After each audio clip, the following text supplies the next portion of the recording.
No, it's not. Not for the USA, it's not.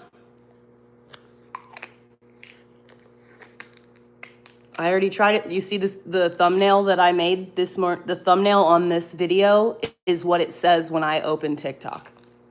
TikTok is not working for me. I saw somebody say that even people in Canada didn't have it. I'll try again real quick here.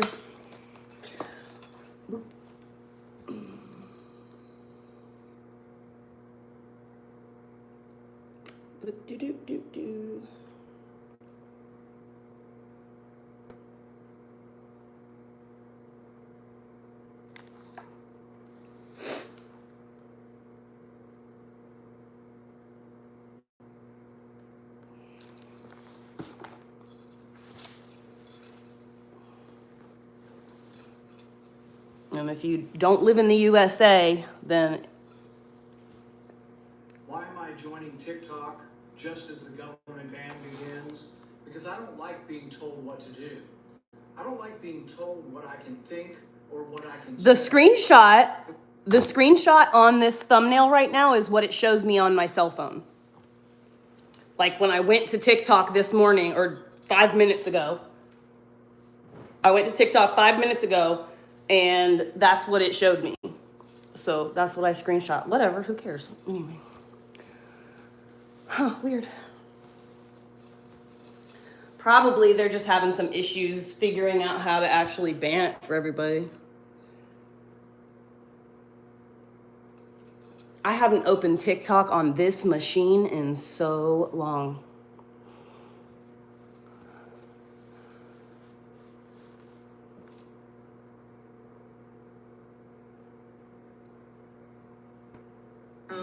Yeah, it is working. We're not going to be allowed to be on TikTok, but the government will be. Ken Klippenstein, an investigative journalist, got this leaked communications from the State Department where they said they will still be on TikTok because it is a primary news source for audiences around the world. So thank you to our government for protecting us from the news. It's literally written in the law that there's exceptions for national security interests and activities. They literally said they're going to contract with digital creators to promote U.S. interests abroad. They're not just going to be watching TikTok, they're going to be posting. So the rest of the world can't have organic videos from us, but they can have curated State Department messages.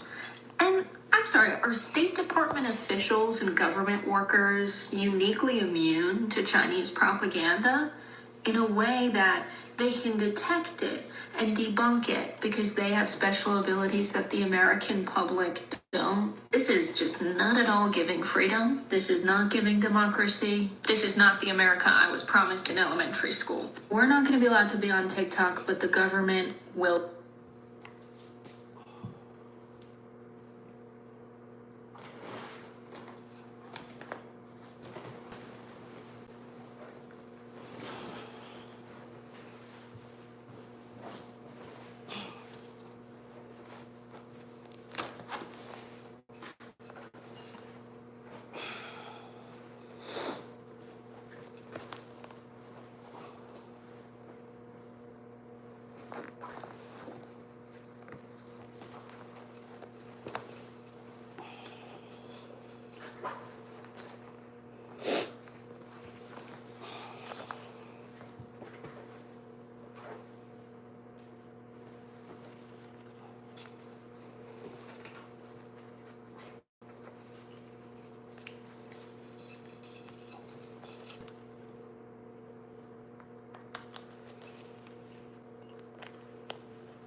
I heard that. I heard that it was supposed to snow.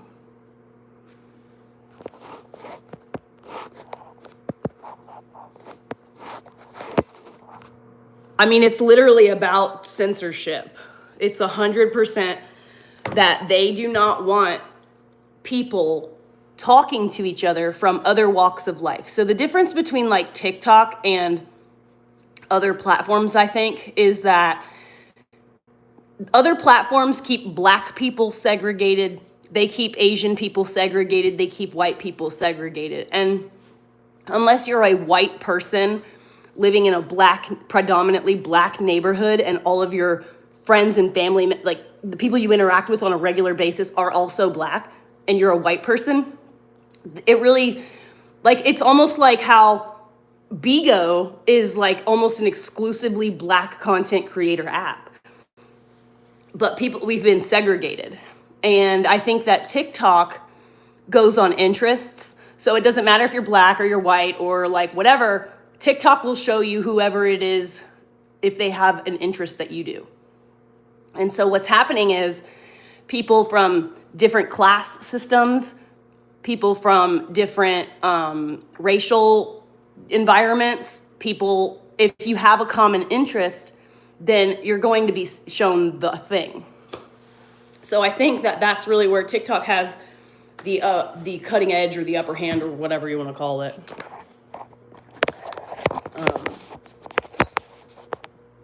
I do not want to fucking work today, dude.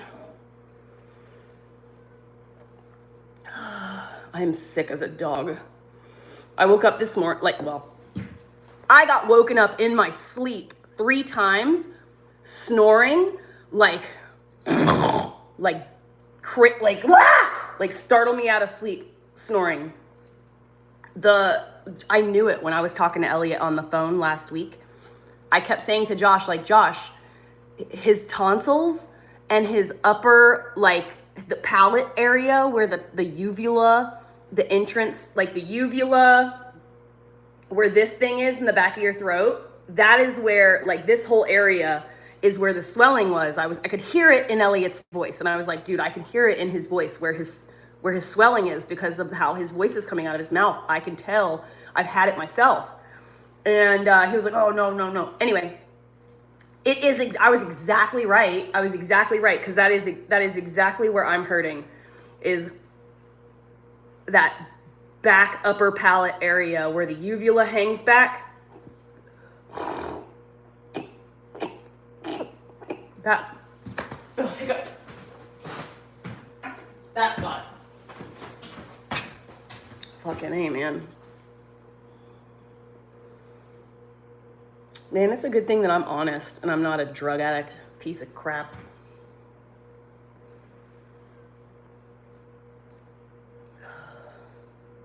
I could totally say, oh, I worked Sunday and Monday, and then I could just sit at home, but I'm not that kind of person.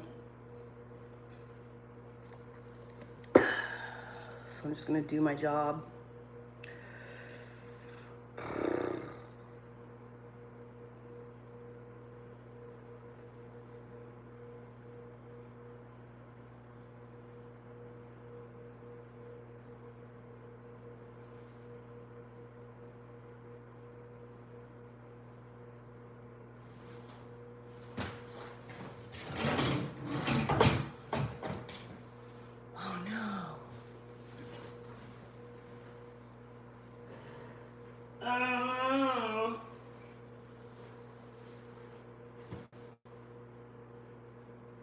Shit.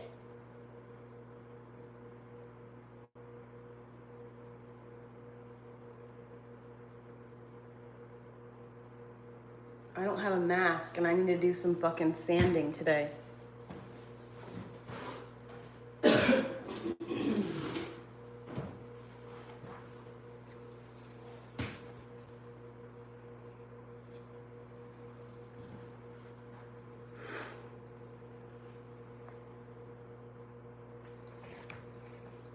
Wait, what?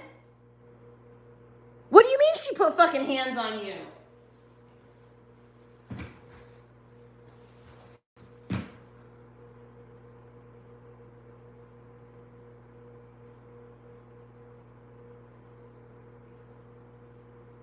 So how come she got to stay at work?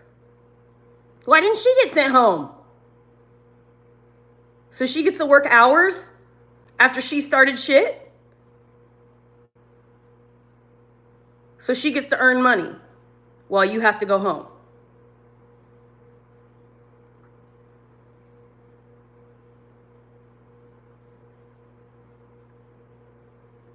Nice.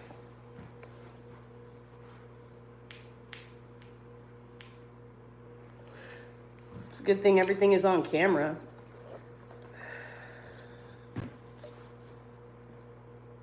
You know?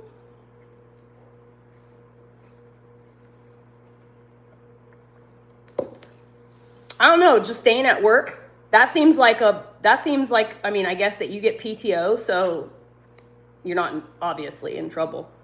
Not that you would be in trouble anyway because they know you, but I would be pissed unless I got the PTO. I'd be pissed if I wasn't getting PTO. I know that. Because, like, if she fucking started shit, like, go home. You don't get to work now. You don't get to earn money. You lose hours. That's punishment. God, I'm so fucking sore. Oh.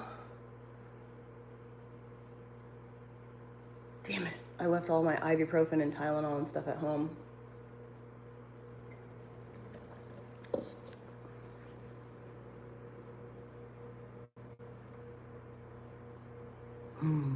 I bet you were angry. You have every right to be angry. But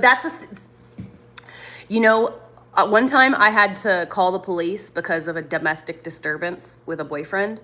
And, when he was abusive as fuck, totally manipulative jerk. He was fucking in the wrong. And he was violent and he was scaring me. So I called the police. And like, I was a fucking wreck. By the time the cops got there, I was like, like upset, talking a mile a minute. You know how I get when I'm flustered. So I'm talking a mile a minute, da-da-da-da. And then he's over there talking to the cop saying, see what I have to deal with. See how, like crazy she is or whatever. And I pulled the cop to the side and I was like, sir, I was like, the reason that I'm in such a tizzy right now is because he's playing it calm and acting like he's so superior, and was totally abusing me. I'm afraid you don't believe me. And that's why I'm in such a tizzy right now, is because I feel like, he's looking more sane and I'm looking like a lunatic over here. And it's because of the way he's acted towards me. Like I feel so, not misunderstood, but I feel like he's, twisting shit on purpose to make me look like a crazy person. And the cop was like, listen, one of the first things that we learn in police academy or whatever is like, one of the things that we are trained to understand during domestic disturbances is when we get there, typically the calm one is the abuser. He said, he's like, this is very standard. He's like, this is a thing that they do, and that they train us for. Because typically, the person who's the victim will reach out to the police, and then the person who's the victimizer will, switch it up and try to act like nothing's wrong. You're just crazy. You're just hysterical for no reason. Da da da da. He's like, so don't worry. He's like, we're not going to leave you here alone. He's like, we're going to sit here with you until you get all of your stuff. And then once you get all of your stuff, then don't worry about it. But so that's stuck in my mind. That's literally been glued in my mind ever since that experience. And so I don't hold back, I don't hold back anyway. I don't tend to try to pretend to be someone I'm not. Like if I'm in an emotional hard time, I'm going to act like I'm in an emotional hard time. I'm not going to act like I'm not going to pretend I'm okay when I'm not. And I'm not going to pretend I'm upset when I'm not. You know what I mean? I don't do that. I'm just going to, you're going to get what you get.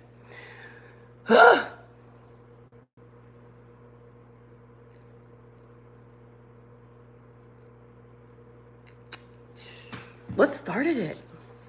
What started it?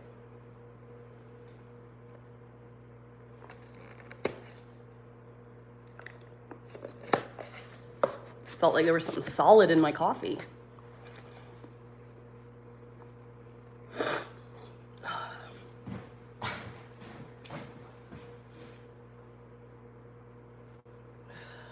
God.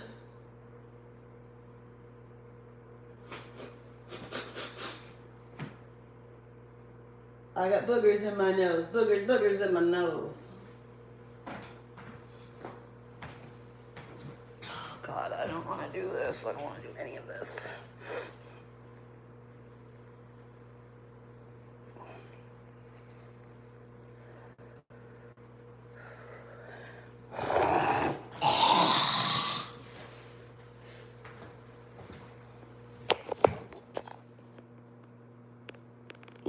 Yeah, I was just gonna tell you don't say too much publicly.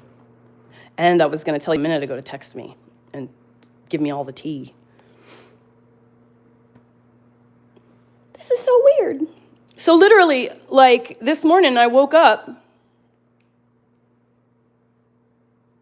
and went to TikTok. Hold on. Just give me a second. So, hey, wait a minute. I thought TikTok was supposed to be gone for the United States. This is weird. Here I am posting from Oregon, USA. Let's see if I can.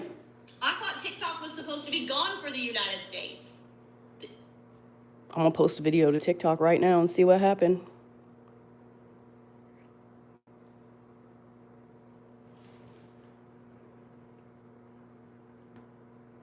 What the heck? This thing's supposed to be gone. Oh, I was enjoying myself. I'm just here chilling at that park. I checked in last night at like midnight and then again first thing this morning, and I got a message on my screen saying that it was banned and that TikTok hopes that Trump will work through it or something. ...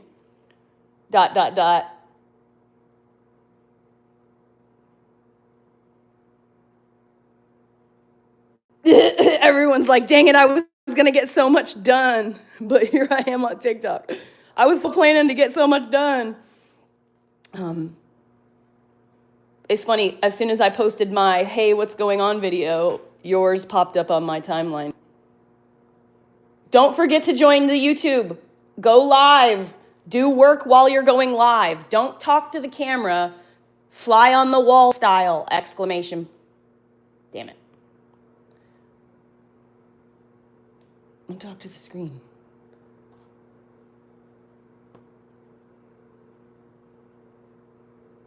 Just do work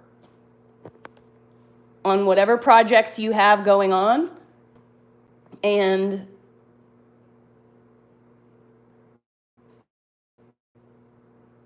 eventually, like not even a week or so, you will start getting a lot of people, period. Make sure you do vertical live streaming so it shows up in the shorts feed.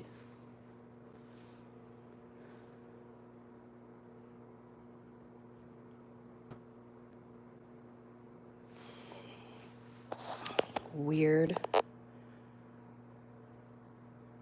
Is that what the thing?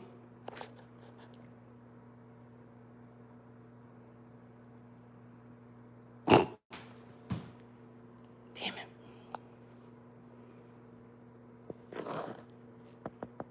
And with that, the TikTok era comes to an end. But does it? And yet, here we are.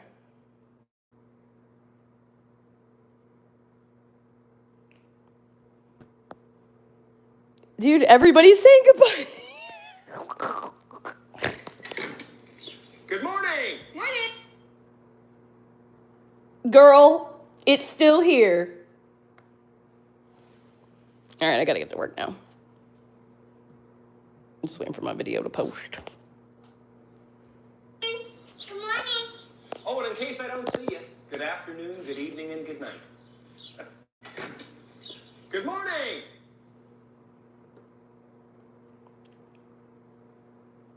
Oh, what the fuck? I have a lot of requests. Didn't know a good place to reach out, but I would love to touch base about a couple things. Okay, that was a year ago.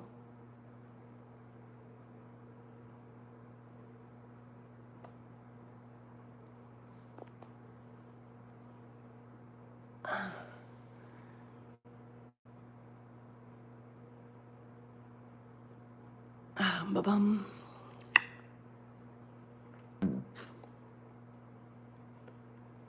Weird.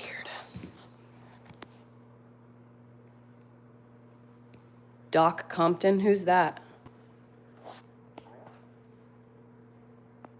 Okay, let's read some news about TikTok. TikTok unban.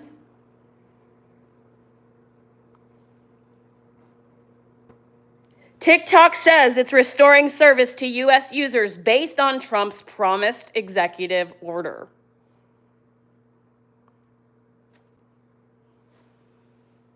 I'm kind of bummed. I was kind of excited.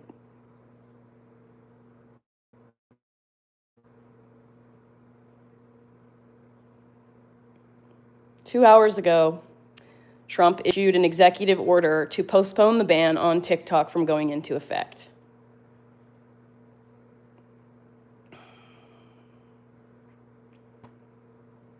PBS, honey, you are behind.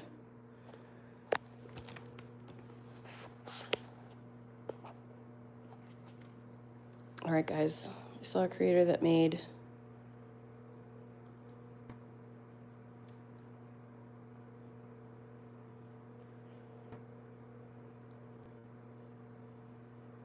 well, somebody needs to tag Doc Compton and tell him about my scammer. Or someone should message him about how I'm a scammer and have him investigate it to see if actually I'm a scammer, so that my trolls can have their answer once and for all. 12 hours after shutting itself down in the United States, TikTok is back for many users, attributing its return to a move by President-elect Donald Trump to save the app. TikTok welcomed users back with a notification that said, "Thanks for your patience and support." As of Trump's efforts, TikTok is back. The whiplash move to bring the app back comes after TikTok became unusable for Americans late Saturday night. Users who tried to open the app at that time were met with a message saying it was offline and asking users to stay tuned. A law banning TikTok has been enacted in the United States. Unfortunately, that means you can't use TikTok for now. Early on Sunday, Trump said that he would issue an executive order following his inauguration on Monday to delay the enforcement of the divest or ban law, and within hours, access to TikTok's app and webpage began to return for U.S. users. TikTok's restoration will be welcome news for the app's 170 million, minus me, users, many of whom use the app for hours every day to find news, entertainment, and community, and in some cases make a living after weeks of uncertainty. It signaled that Trump may be poised to score a major political victory by claiming responsibility for bringing back the popular platform. In a statement midday Sunday, TikTok said Trump's promise to save the app allowed it to restore U.S. users access even before his executive order is signed. In agreement with our service providers, TikTok is in the process of restoring service. We thank President Trump for providing the necessary clarity and assurance to our service providers that they will face no penalties providing TikTok to over 170 million Americans and allowing over 7 million small businesses to continue to thrive, the company ByteDance has said in a statement. We will work with President Trump on a long-term solution that keeps TikTok in the United States. TikTok CEO Shu Chu is expected to attend Trump's Make America Great victory rally in Washington Sunday night before being seated prominently at the incoming president's inauguration on Monday. But while TikTok's shutdown lasted just a few hours, securing the app's long-term future in the United States is likely to be more complicated. The path to securing TikTok's future. Trump said Sunday in a Truth Social post that he plans to issue an executive order following his inauguration on Monday to extend the period of time before the law's prohibition takes effect, so that we can make a deal to protect our national security. He urged TikTok partners to allow the app to be restored, saying the order will also confirm that there will be no liability for any company that helped keep TikTok from going dark before my order. Americans deserve to see our exciting inauguration on Monday, as well as other events and conversations. Oh.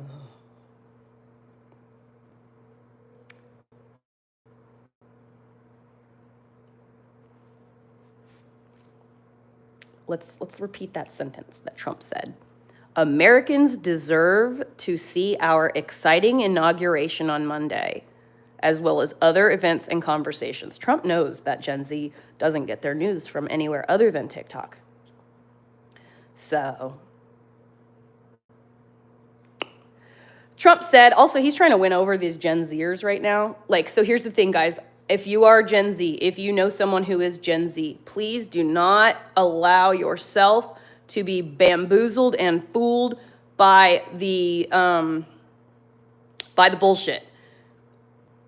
Trump doesn't care or like TikTok. He doesn't want us to have access to TikTok, only in the sense that, the enemy of my enemy is my friend. That's the only thing that Trump has for TikTok, is he wants to win over Gen Z. However, don't forget that Trump is Israel first. And let's just see. So here's the thing. Oh my God, it just hit me. That TikTok ban went through because 95 inside of that fucking bill, inside of that thing, was a $95 billion payment to Israel and Ukraine. So they passed it, which means that everything in that bill goes through. But the TikTok ban. Hold on.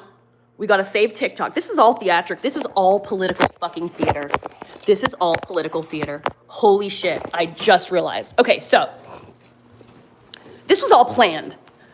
The plan, it was to let the TikTok ban go through so that everything in that bill goes through. The money that goes to Israel, the fucking fact that VPNs, did you guys remember that thing when we were talking about this in October, November? The TikTok ban, the bill that was proposed had that $95 billion package to Ukraine and Israel, and it made VPNs illegal in the United States. So all those other things that were in that bill have now passed, which means that VPNs are going to be illegal. It means that damn, that shit is turning dark. The $95 billion package to Ukraine and Israel. So as long as that goes through, they don't give a fuck whether we have TikTok or not. Israel ultimately and Mark Zuckerberg have worked overtime to try to get TikTok and whatever canceled, but it's all political theater. Trump wants to seem like the best good guy ever and the saving democracy.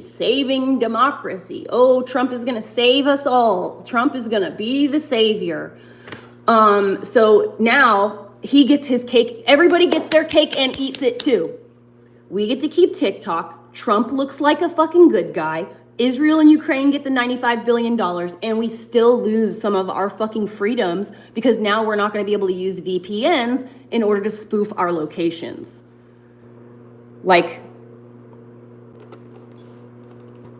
Oh yeah, no, the VPNs do really work really well. And you just got to get a good one. But the VPN thing, we've been using VPNs or something like that. I've been spoofing my IP address on my husband and I, since 2001, 1999, 2000, something like that. Ever since the Hacker UI program and MIRC, Like, so back in the day, like before Napster even, like we've been spoofing IP addresses and stuff like that. So, I mean, that's all a VPN is doing, is spoofing your location. But anyway, I can't believe this. So they literally get to have their cake and eat it too. And Gen Z is going to just fall for it. Gen Z is going to be like, oh my God, maybe I was wrong about Trump. I mean, it's just ridiculous. Like think about it. Yeah, way before Napster.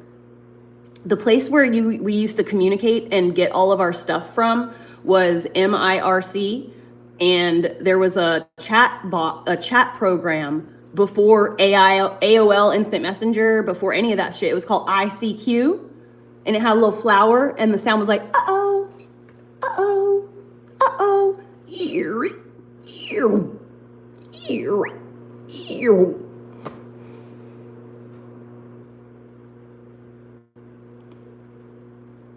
Oh, no, I did my hair. I dyed my roots last night. See, twinsies. I can still remember my ICQ number, 974364221. I had ICQ when I was 12 years old. That's when I got it. I met my first online boyfriend through ICQ. In 1999 or maybe it was 2000. I was 14 when my dad died in 2001, right? No, because I'm a graduating class of 2001. Hold on. I would have been 10 in 94, 13 in 98, 14 in 99. So in 1999, on the precipice of, oh yeah, because okay, right around the Y2K situation, I was on ICQ and I met my first online boyfriend.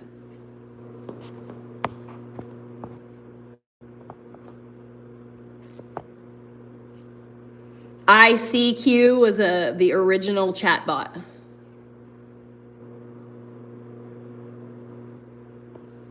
It was the OG messenger app. And there was another thing, I can't remember what it's called, but it was a torrent thing. I think it was called BitTorrent. It might have been BitTorrent. And you could transfer files between each other as well. Damn, Nikki. Hey, Candy. Hi, Sonny. Hey, DJ. Shit, long time no see, DJ. Look at what I'm looking at.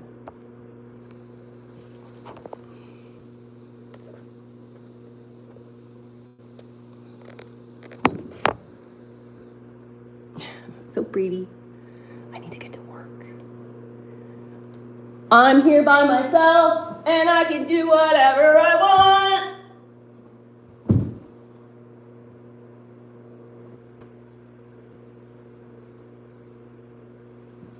Nobody's coming to tell me nothing. I can do whatever I want.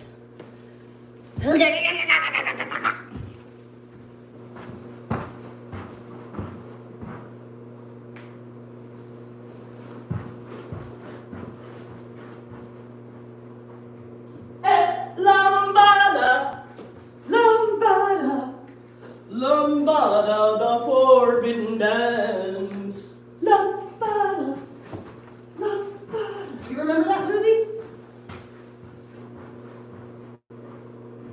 Lambada, the dance of romance. You guys remember that made for HBO movie about the white guy and the Spanish girl who fall in love and win the dance competition? It's like a Cuban version of Dirty Dancing. Where am I going to start?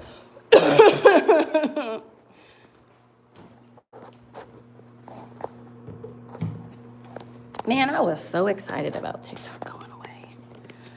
No, Candy, this is my job. Oh, man. Oh, God.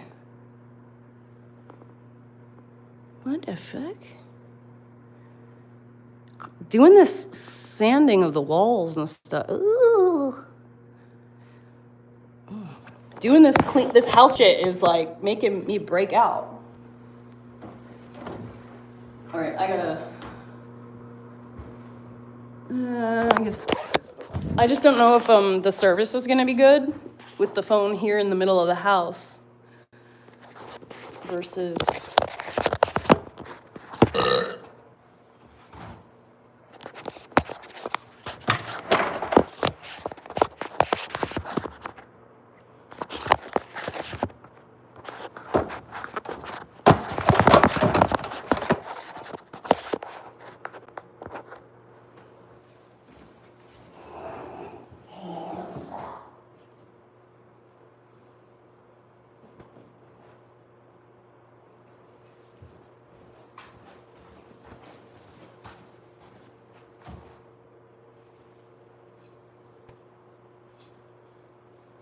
Put some fucking music on or something. Oh man!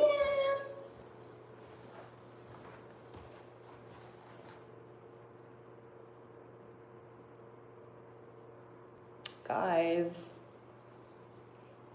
I can't listen to anything when I'm on YouTube.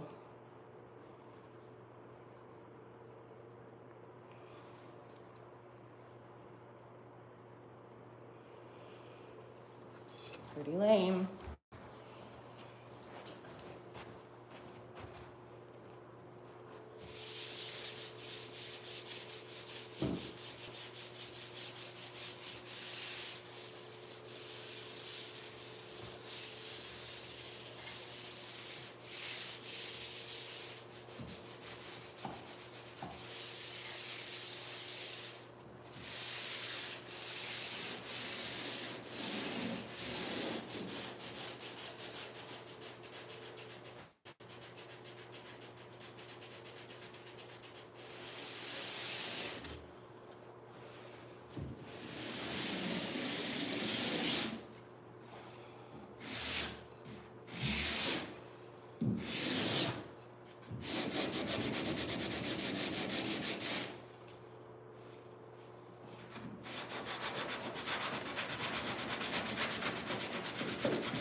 cannot stand having anything over my fucking face.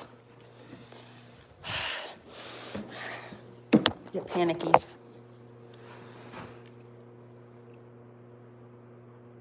The reason that eggs have become so expensive is because they are trying to create another pandemic.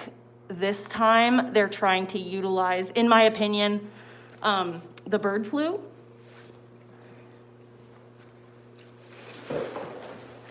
So, in my opinion, that is totally not backed by science. Everybody should go get vaccinated. You know, the vaccination is safe and effective and all that jazz, you know. But anyway, so yeah, the bird flu, we're having a pandemic of the bird flu. So they found all these bird flu contaminated chickens, and so they can't sell the eggs now. And coincidentally, did you hear that like 3 chicken farms went up in smoke? Isn't that crazy? Right around the same time. Interesting. Very crazy. But yeah, so they had to recall and cancel the shipment of a significant amount of eggs. And so the market is short right now. I've been telling y'all to get fucking chickens for 2 years now. You need to get some fucking chickens.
Matthew Perry died from a ketamine overdose. Matthew Perry didn't die from COVID or anything like that. He was doing ketamine in a fucking hot tub, and he was tranquilized and drowned. That's a big no-no. Everybody who does ketamine knows that you're not supposed to do it in the fucking water like that. That's stupid.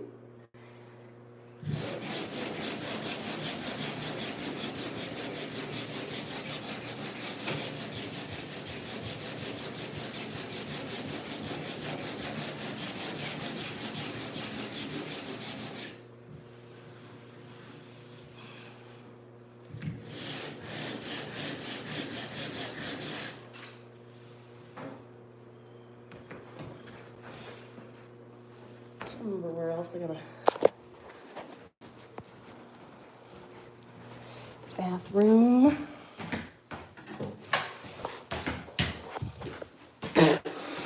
I can't fucking breathe.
never felt closer to my grandmother than I do here as of lately.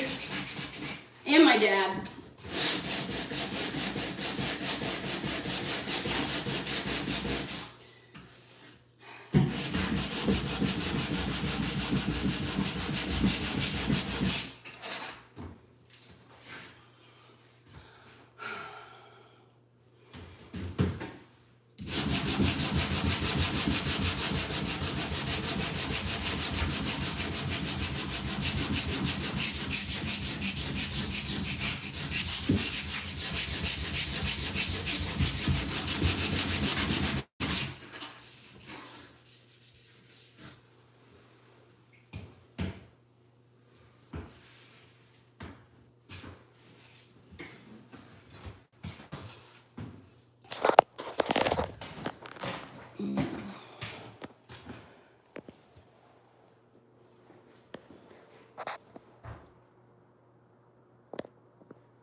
Pee.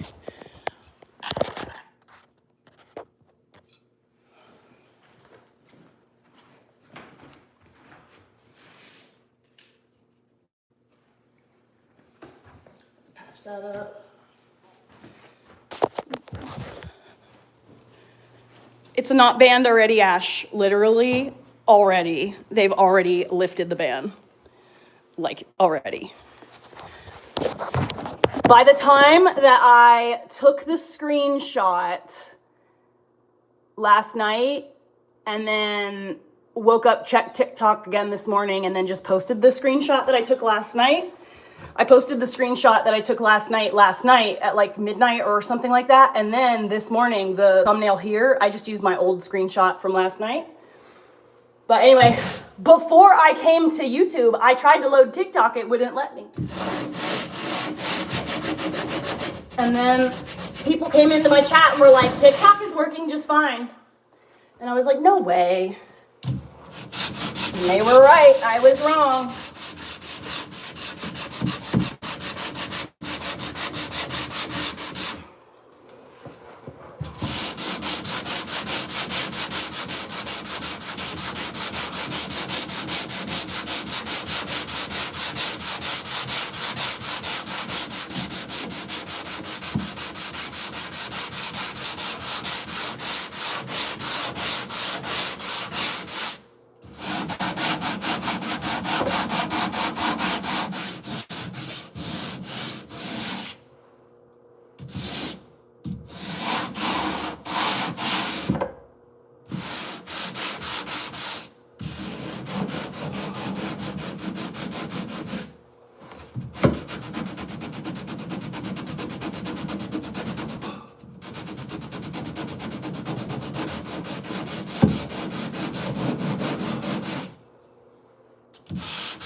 Stepping on your hair, girl.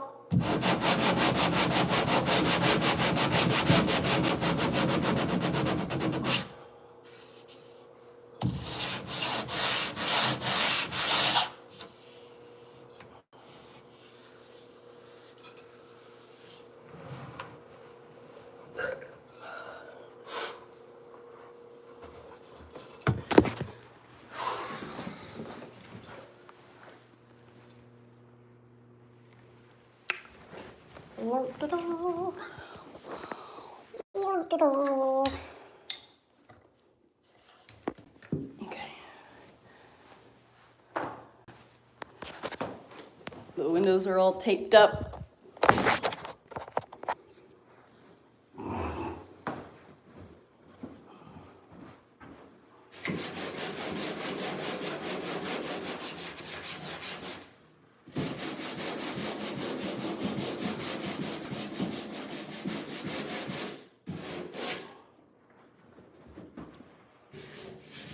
I'm gonna have to fill that in. I'm gonna go back with the fill in a few places.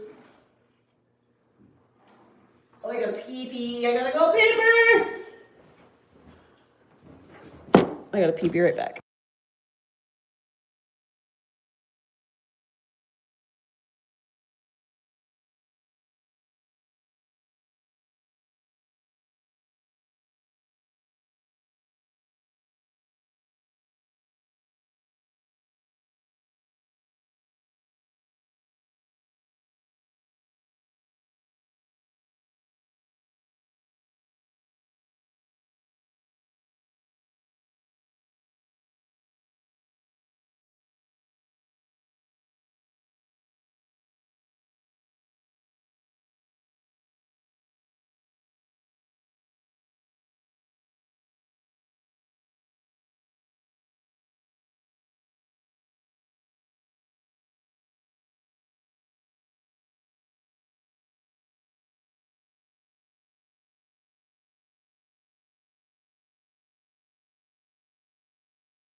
This is all political theater.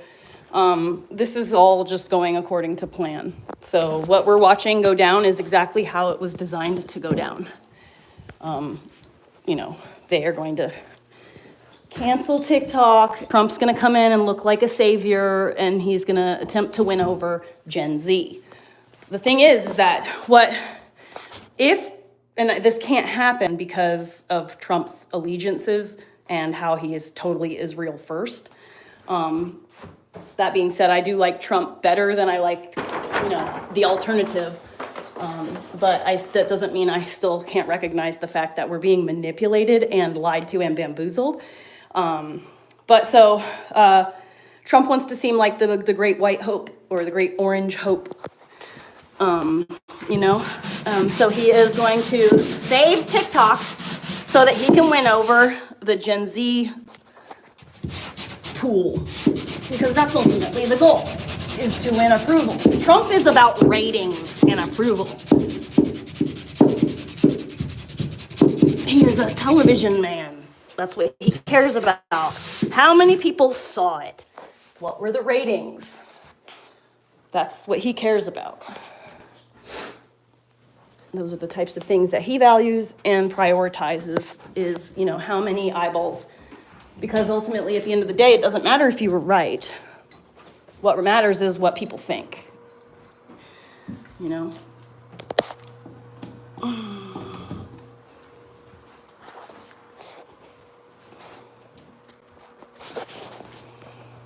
And I believe that this is 100% all just going according to plan. I don't think TikTok, I did not actually, until last night when I saw TikTok was gone, I didn't believe that it was actually gonna go. I thought that Trump was gonna come in at the 11th hour before that actually got canceled and stop it from going through. I didn't realize that it was gonna, just be like it was this morning. But I didn't think that it was actually gonna be banned, because I know that Trump wants to, that's what I was gonna say. If Trump wants to win over Gen Z, let me tell you, it would be so easy to win over Gen Z. All Trump has to do is real. Things that I'm not saying find things to pick on them about. I'm not talking about making up shit. I'm not talking about finding obscure things from the past. Let's not bring up the King David Hotel, the first terror attack in modern history to ever occur in 1948. I believe, might have been early 50s, late 40s, early 50s. It was the first terrorist attack in modern history, and it was started by the people who became Israel, the governors and governing body of Israel, the Zionist Party. It was the Zionist Party of the world or something. It was some abbreviation, but it was the Zionist Party who bombed the King David Hotel in the late 40s, early 50s, and that literally started our whole like terror idea. Did you know that Israel has been caught multiple times pretending to be Arabs, pretending to be Muslim, pretending to be from Palestine or Iraq or whatever? They pretend to be from like Palestine, and then they go and do terror so that people think that it's the other guy, when in fact it was Israel all along. Isn't that interesting? They got caught doing it in Egypt in like 1955. There was a terror attack in Egypt, and it has been proven that it was done by Israelis dressed up like Muslims, Arabs, whatever. I know that there's a difference. It's just that I can't remember the word that like brings it all together. So Muslim, Arab, whatever. I don't mean to offend. I just don't have the right words.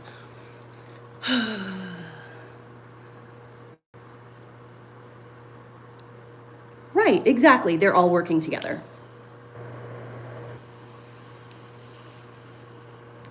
See, they cannot, the thing is, the ultimate reason why TikTok has to go in their eyes, like in the eyes of, or this is why they don't want TikTok ultimately, is because they don't want us coming to the realization that all of this is political theater. They don't want us to realize that we've just been manipulated and lied to and bamboozled this entire time. They definitely do not want anyone who's against Israel to be the thing. And this really sucks too, because like the way that they have done this is like, anytime you bring up like legitimate complaints about what Israel is doing, the first thing to come out of their mouth is, oh, that's anti-Semitic, that's anti-Semitic, that's anti-Semitic. They're the ones who started this bullshit. You know that, right? So it started out anti-Semitic, right? Then the Jewish people, the ADL and the AIC, the APAC or whatever it was, the Israel Alliance in America. I think it's the ADL. But anyways, they funded the BLM stuff. All of those prosecutors and all of the fucking politicians who are Israel first. And it's funny because the same tactics, the same manipulative shyster tactics that Israel has been using for the last 70 years are the exact same tactics that BLM used, that the whole trans movement used. Like, these are tactics that were used by, like, it's really easy to deduce all this stuff.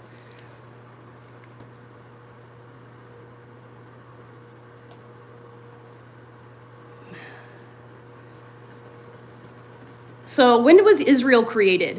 In 1948? The terrorist, just look at this up yourself. Ask Google, what was the first terror attack in modern history? And you will find out that it was the Zionist Party who went on to create Israel, and it was in former Palestine, Jerusalem. It was the King David Hotel in Jerusalem before Israel was created. And it was done by the people who ended up creating. They killed a lot of civilians, and they try to blame it on someone else. It's just really interesting, these tactics. Like, you have to think to yourself, like, why were Jewish people so persecuted, in the past? Like, it's just weird, right? Like how everywhere Jewish people, they're welcomed, and then eventually they get like, whoa, wait a minute. It's just real interesting how that has happened throughout history. terrifying. And the older I get, the more I realize that people in the past were way fucking smarter than us. Sure, we have technology, but people back in the day, if you don't learn what happened in the past, you will suffer it again. And I think that's literally where we are. We're so nice and we're so humanitarian and we're so like, ooh, that we literally allow people who are toxic, manipulative, evil, liars, and we raise them up on a pedestal because, oh, it was so terrible that you were treated so badly. But then, like, they start treating you badly, and you're like, oh, it's just weird. It's just interesting.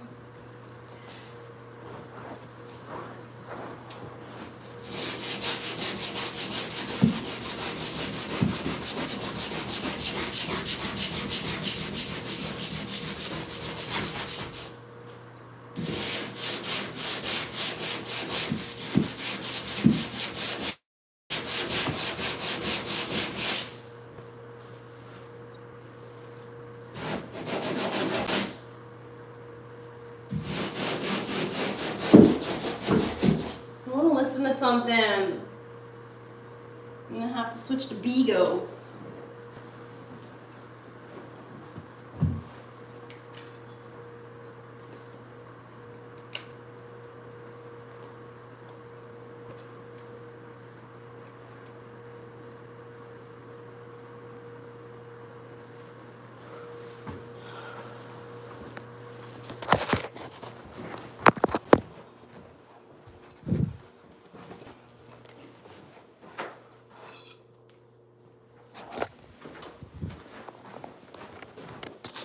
Hey, I found the wall texture.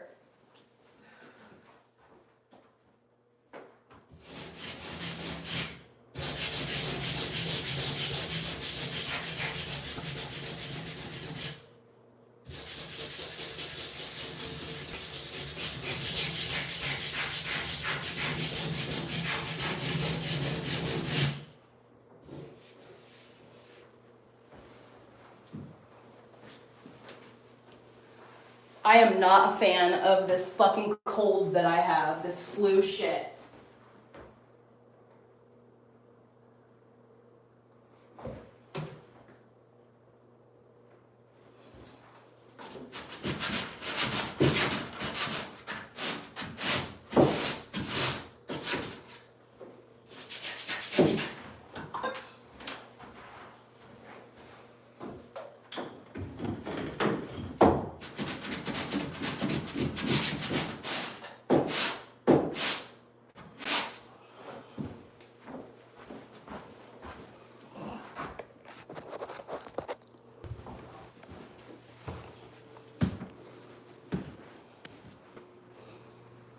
All right, I gotta get spackle.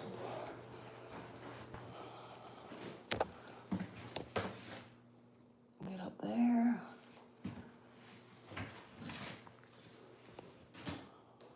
Oh, I feel real ungood right now for some reason.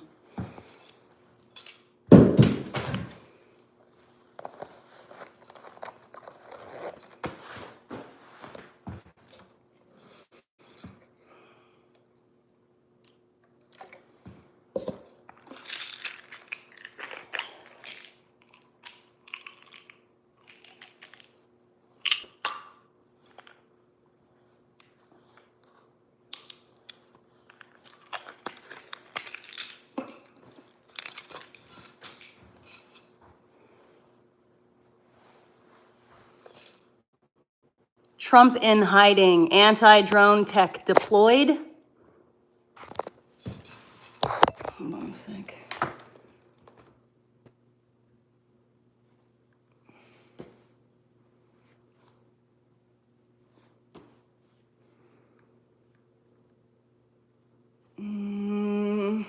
Oh.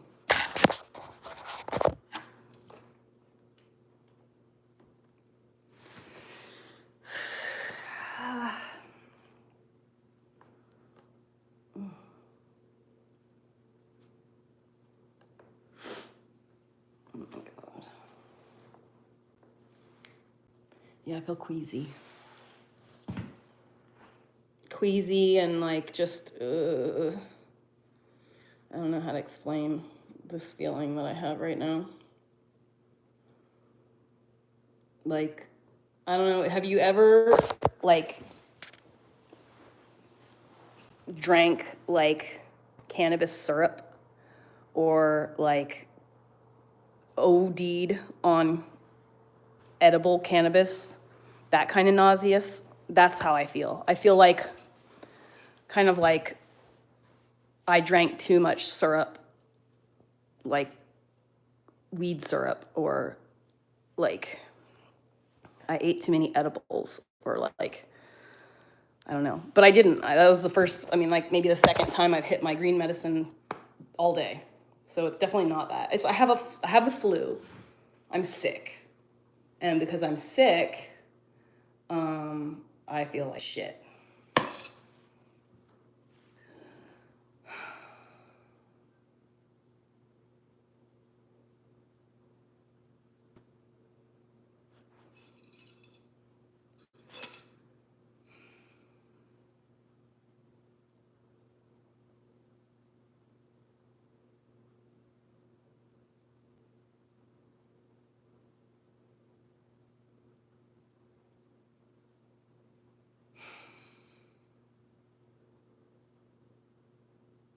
I don't want to be here at all, but I have to be here.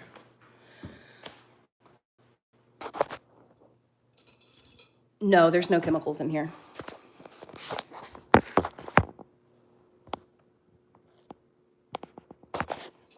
No chemicals.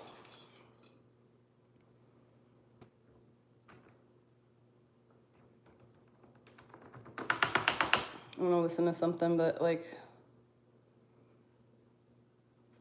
I'm gonna have to listen to it on fucking 2 times the speed or whatever, so that YouTube doesn't ping me.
What do you mean it could not activate cellular data network?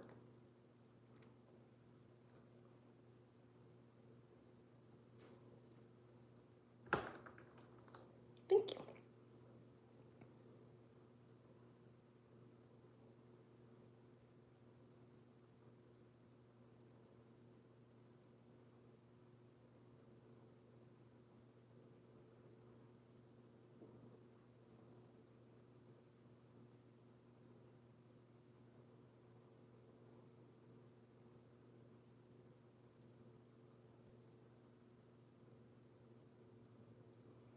Okay, whatever. Oh shit, just like mad things loaded. No wonder. You're struggling, friend.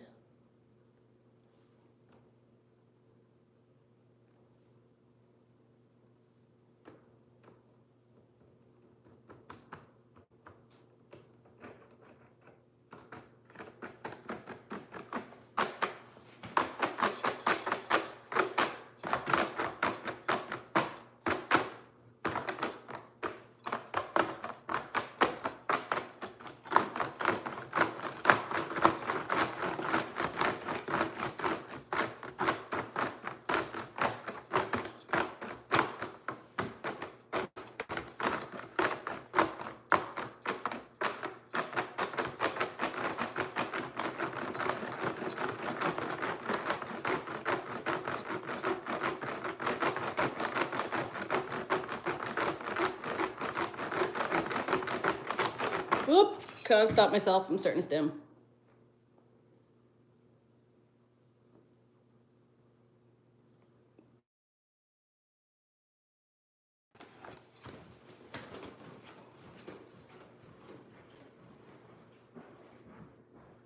There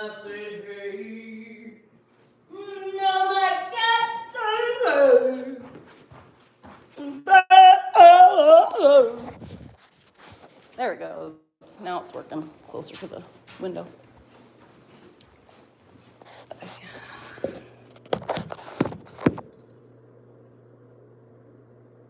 All right, so what does that say?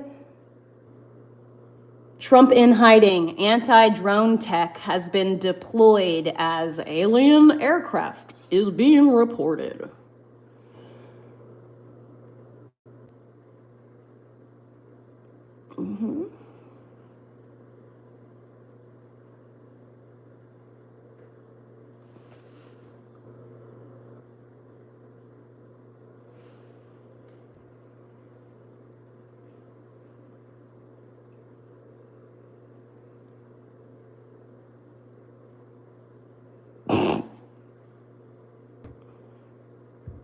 And we begin tonight with breaking news. Time has run out on TikTok. The popular social media app is offline tonight after a new law banning it went into effect in the U.S. Good evening and thank you for joining us. I'm Luke Clary. Many users received this message reading, "Sorry, TikTok isn't available right now." Earlier this week, the Supreme Court unanimously upheld a bipartisan law banning TikTok starting Sunday unless the app severs ties with its Chinese parent company, ByteDance. This weekend, President-elect Donald Trump suggesting he's likely to grant TikTok a 90-day extension after the app warned that it could go dark for its 170 million American users. Tonight, we hear from TikTok CEO. I want to thank President Trump for his commitment to work with us to find a solution that keeps TikTok available in the United States. We are grateful and pleased to have the support of a president who truly understands our platform. Meanwhile, I gotta keep it real. I am crashed out right now. Oh my god! I've already opened and closed the app probably 6 times already just to keep getting the same stupid warning message. Oh my god! Like this just feels. I can't. This is so dystopian. First of all, I feel pathetic that I am freaking out like this over an application. You should feel pathetic. But also, like, this has been a massive part of our life. Where am I for gonna 6 work years. at? And normally, when something happens, I would get on TikTok and start complaining, and I can't even do that. I feel like disconnected and feel cut off from the world and my community. This is crazy. This is fucking crazy. Oh, I can't stand his voice. Now I'm ready for Trump. Ew. I literally can't stand his voice. That man's voice. That man's voice drives me like walls scratching down glass. What was I gonna do? I need to do something, and I can't remember what it was. I need to spackle. There's a couple places that need filling, is what it is. I need to, I need to do that whole closet. Okay, can we like do this, but without his voice? God, they come here. Apparently, I think it's going to be Thank very you. short-lived because it seems as if Trump is going to be in a position to save the day. And that's the main reason I'm covering the story. Because you have liberals, they're boohoo, whining, and crying, begging Trump to save TikTok, okay? Because a lot of these individuals on TikTok, See? they're now making a living, okay? Their livelihoods have essentially been put at risk because of TikTok shutting down. So now Right in your they ear can't hole. make their content, they can't make their money, they can't sell their products, they can't do whatever they were doing on TikTok in order to make money, okay? And yes, now people will quite literally break down in tears because they feel like their lives are destroyed based off the fact that TikTok is no longer available in the United States of America, at least temporarily. Take a look. Everyone else just been crying on this app all night because it feels like we're losing like a community. It feels like we're losing friends. We're losing like a platform where we learn so much about things we didn't know about, opportunities, places to eat, movies to watch, books to read. It's inspiring to see people talk about how the fish will move somewhere else afterwards. About People were literally crying. just feels like losing a family member and it's a fucking app. I know I might be being dramatic. And I know You're I'm being very some dramatic. crazy following on this app, but TikTok made a fucking difference for me. Well, all you have to do is diversify your portfolio. And I'm never gonna trust you ever again because you just, like that, took away millions of people's income and livelihood. And who does that? So I'm never trusting you ever again with anything. Oh, I'm starting to get up hope that there's going to be a Hail Mary moment at the end of this that's going to save this app. So dumb coming on the internet and crying about an app, but the fact is that this has been a sense of community for me for years now. And it got me through really, really hard times in my life. the pandemic, losing my job, all of that. Guys, I don't have any sympathy for people that are crying like this. 5 years Listen. on here, hours and hours. I've been banned on TikTok Live for a year. All I did was come over here to YouTube and start live streaming. And then boom, 40,000 subscribers. I have no idea how that happened. I just was doing my thing. You know? All these content creators could build a platform could build an audience on other platforms if they invested their time. But everyone was putting all of their eggs in the TikTok basket instead of encouraging their people to go to other platforms. Like, why would you not do that? I don't understand why it has to only be TikTok. Why can't people build or attempt to build their platform? My Discord link is in my YouTube description, or it's on in my timeline there. You can find it, or on my link tree. It's really not fair that they're banning TikTok, and I know it's dramatic as hell that I'm crying, but I just seen the video of the girl that made the renegade dance, and I'm crying because I read a comment that was like the algorithm saying goodbye to us, and I've been noticing that a lot over the past week. Like all the trends that came in the beginning are coming back. What about all those people who started to do? Remember the confessions was trending on TikTok, where everyone was confessing like secrets or whatever. For what? Now it's back. And it sucks because it's beyond TikTok dances. It's beyond all of that. I cannot believe that people have allowed themselves to be manipulated and bamboozled to the point where they are literally crying. My friends and myself that I would never work this lifetime. I don't really know. And I know it sounds dramatic to say I don't know what I'm gonna do out of TikTok, but bro, all you have to do is get on another fucking platform. We're all on the same platform. 6 years. I don't understand it. It has come from a lot of the stuff I've learned off of this app. And I really hate to say goodbye. Yeah, see that you're in that. During the making of this video, I found out that TikTok is in the process of restoring service. Okay, so as I said at the beginning of this video, this ban is going to be very short-lived. But regardless, the fight to save TikTok is not over. Okay, so we need to discuss this whole situation. Okay, because TikTok, it looks like they're going to be restoring service. But again, the ban is still in place, right? They still going to have to deal with this issue at some point. There's a lot of boo-hoo and crying. There's a whole lot of outrage that is currently happening right now due to the TikTok ban. Okay, and this is something that has been threatened for a long time from the U.S. government. Even in the Trump administration, he signed executive orders. I mean, he's the one who started it. Kind of back away from it after the backlash and the legal challenges. Now, some of the reasons for the ban include data privacy concerns, national security risks, and accusations that TikTok censors content critical of China or is a platform to spread misinformation. Now, those are the reasons that politicians use to justify forcing ByteDance, which is the company that owns TikTok in China, to divest from TikTok to sell to a U.S. company, or else they would risk being banned. Now, that sale hasn't happened yet, so the ban is happening, okay, at least as of right now. Now, critics of the ban are basically saying that no, this is not about TikTok being a Chinese spying app, which it is. No, it isn't. National security concerns, anything like that. No, it's about... All these fucking conservatives think they know better than the liberals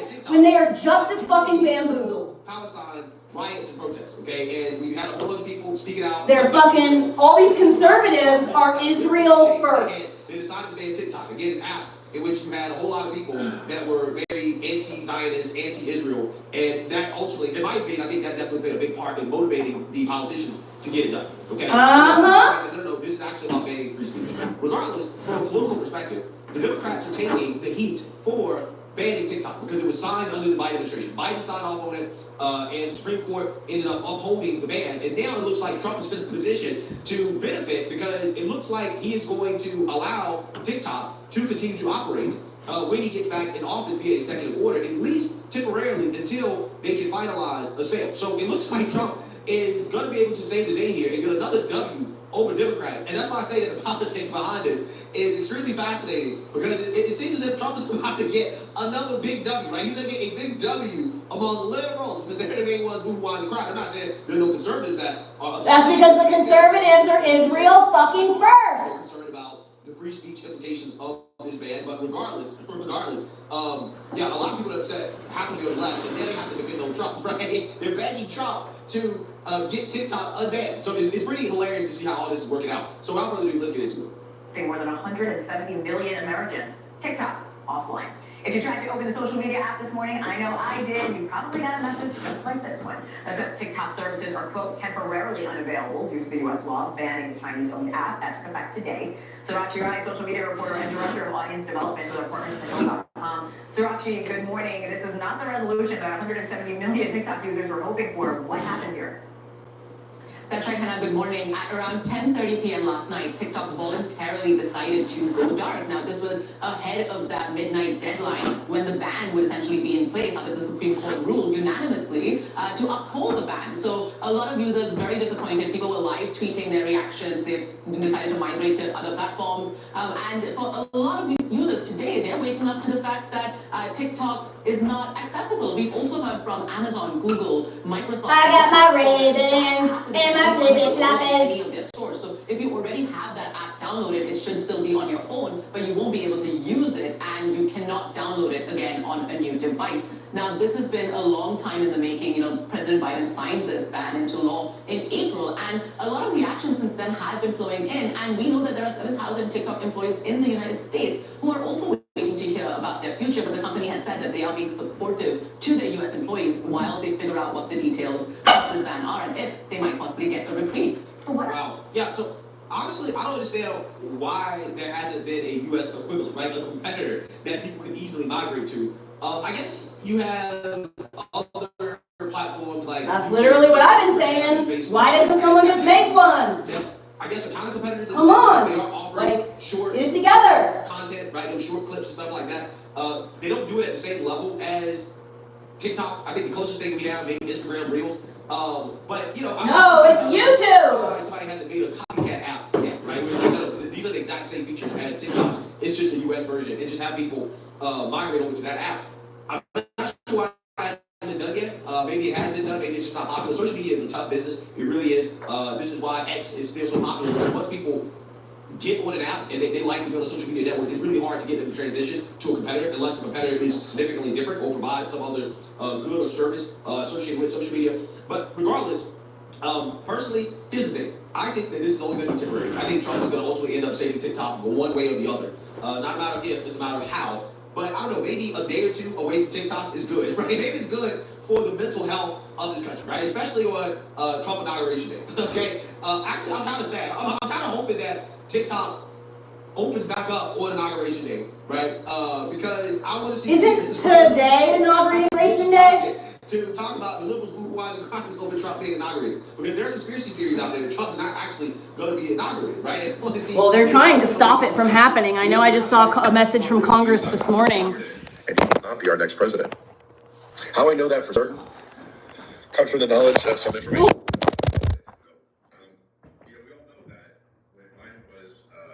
One person on president's inauguration was who? Donald Trump. He lacked the character to be there, to share in another man's joy, to have the character to say no. I didn't question it. But here's a guy that's been given everything on a silver platter his whole life. He was born on third base and thought he could triple. And he couldn't be at Joe Biden's inauguration.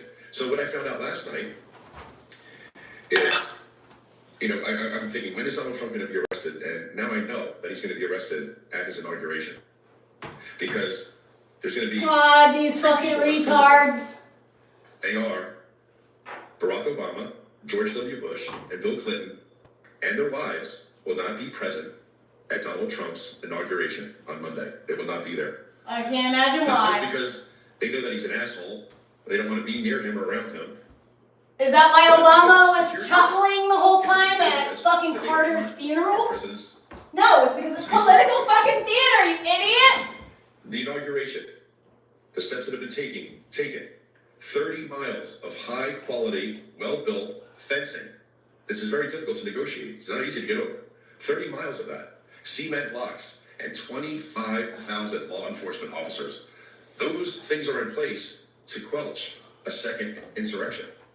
Because the powers that be know that the Proud Boys and girls there that are I will say that this Sunday, Congressman Reagan did say that he was going to stop him from being inaugurated. Celebrate. He knows that they're there. And they said that they were going To come to his to back, because he knows something. need a lot of security. To have his back on Monday, the systems are in place. They can't have his back. They can attempt to have his back, but they'll be arrested and put down.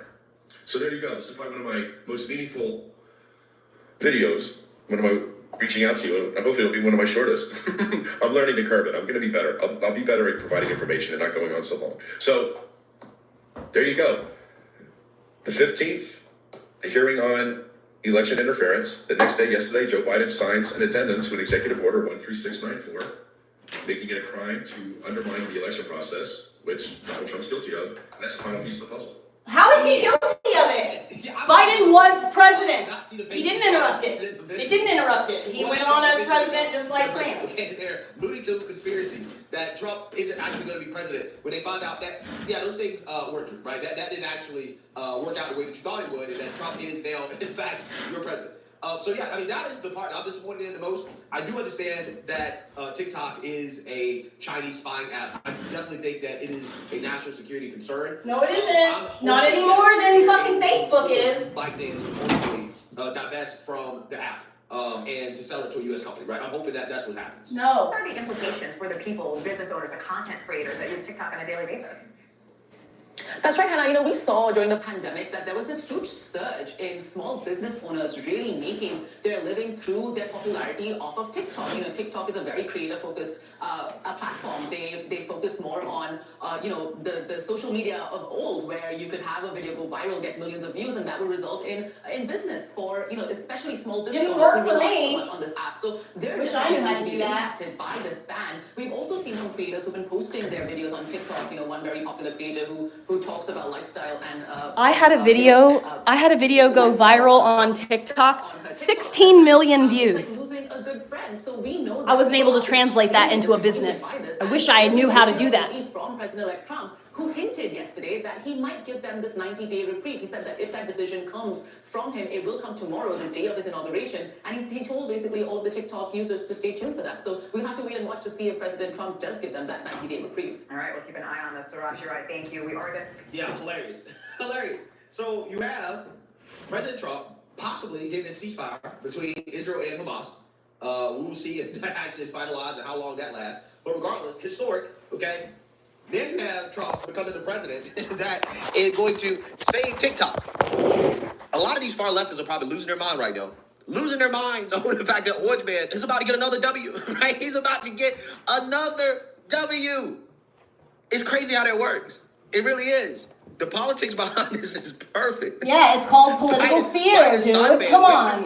Okay, Stop being a fucking pawn. Party base is on TikTok, so they basically hurt their own base of supporters. He loses the election. Kamala loses the election. Turns around, and then Trump is going to be the one to say TikTok, right? Again, it's hilarious. You can't make this stuff up. You can't make it up. So again, you know, hey, I'm hoping that somehow Trump can work out some deal in order to have the Chinese company divest from the platform and go from there. That's what I'm hoping. No, I don't want them to do that. I want them to be left alone to operate their own fucking business. I want it to be an actual U.S. app, right? I don't want Leave it to them be alone. a Chinese spying app. And so the U.S. can have all of our data? It's like, oh no, we don't want them to have your data. We want it all. A Black conservative perspective. Peace. We don't want anyone else to have your data. We want to have your data. But if you want to give your data to anyone else, oh no. Now we have to stop you from doing the thing. God, man. So frustrating how gullible people are and how people are just so willing to just accept the fact that that we're being like lied to. Even these fucking YouTubers, because I'm telling you, dude, these fucking people that are small journalists, these fucking people supposedly, you know, that we can trust because they're YouTubers, they're not fucking mainstream media people, but they are lying and being paid off in the same way that the fucking, the journalists are being paid off. It doesn't take long for the people who have the money to realize who they need to be giving it to get what they want. That's how come, like, they're very smart people. This is why they are able to be so rich in such a country and a time in the world. That's how they're able to maintain their wealth.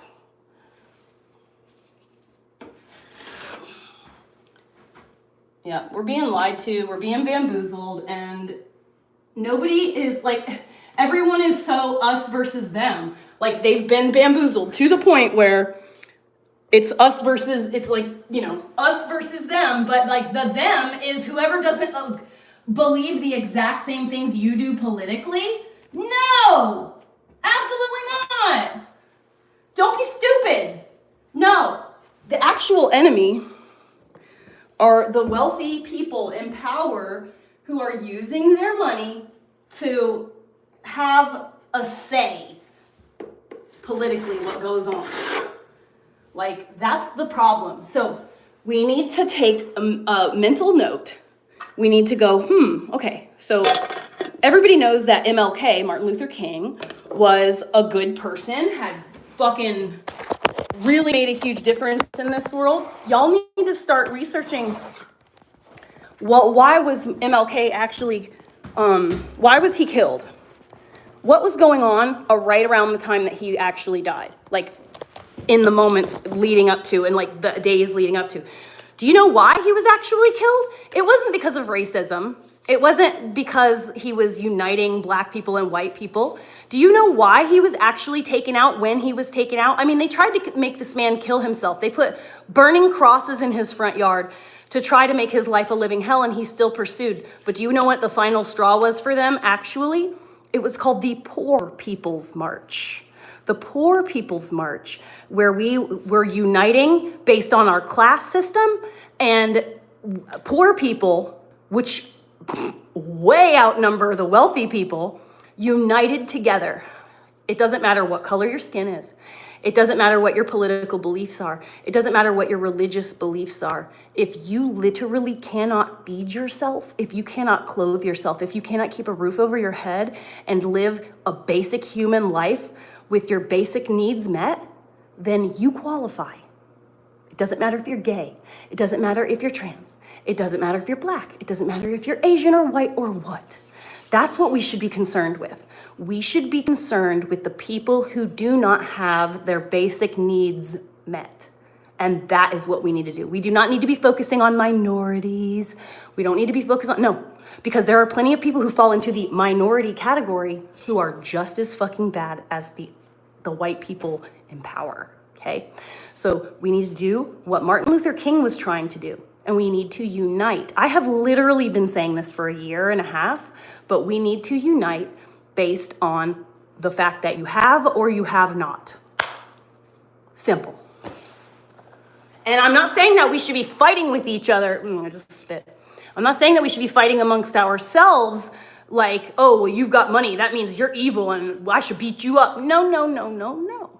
People who have money, people who have their needs met, have great jobs, have good incomes, whatever the case may be, people who are in a position to take care of themselves and everything be fine, that are not in a class disadvantage, they aren't necessarily the enemies either, but they are the enemy if they don't turn around and go, oh, you know what? There are so many people who don't have. I should do what I can, use my resources to help the poor people get their message out there. You don't need to give us your money. You don't need we don't need to like rob people and take away what they have. We need them to bring more attention to what we're doing. And if it's just like how the fucking straight white women were queer as fuck and the fucking, you know, all the fucking straight white women were BLM, BLM, BLM. Let's do that for the poor people. Because let me tell you what, it's not the minority, it's the majority. And if the majority is underprivileged and doesn't have their needs met, guess what? We have the power of majority. Like, let's do a poor people's march. Let's get the impoverished people to unite.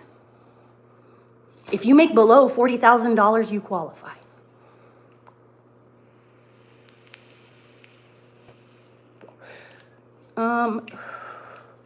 Hey, Mimo.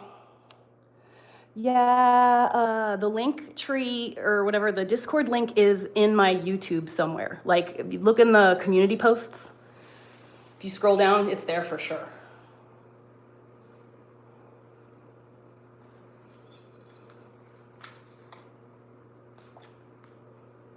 I just can't believe how gullible people are, how easily influenced people are to like change their mind and change their whole, like, hello? Where was that? There was another closet that needed doing. Thanks, Papa.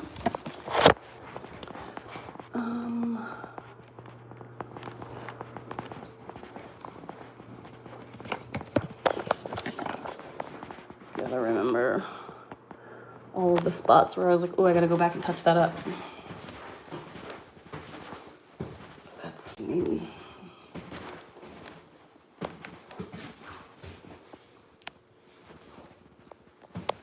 Boats and hoes, boats and hoes, boats and hoes.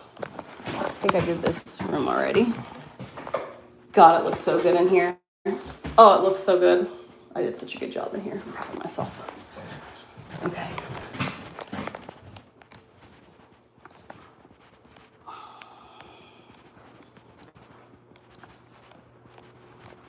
Where are the spots that I was like, oh, I gotta touch that up?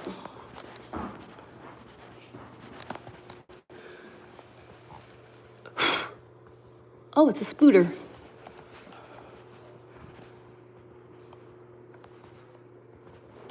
Okay.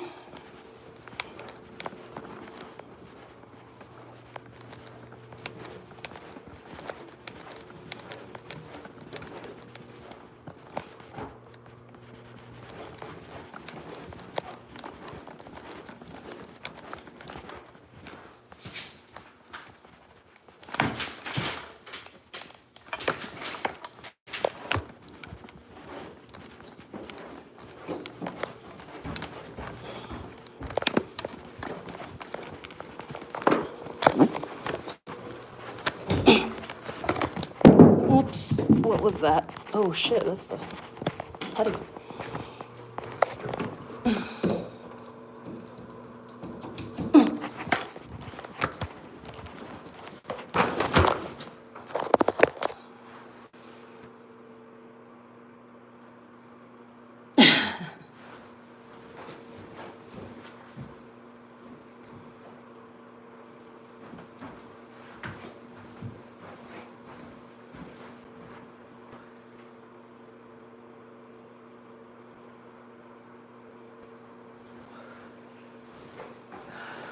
Like where, I know that I just found like 5 places that I wanted to touch up, now I can't find them.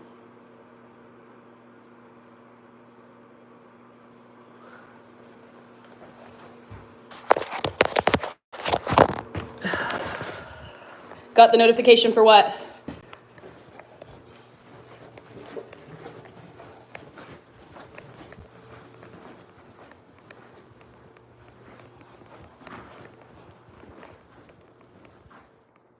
I guess that's it.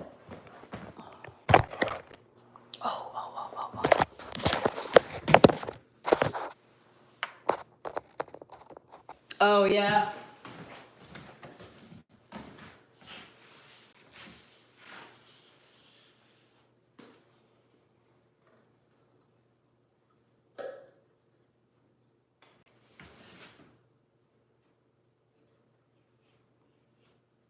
Oh! Fuck, yeah, that's right. All right, I remember where I need to go.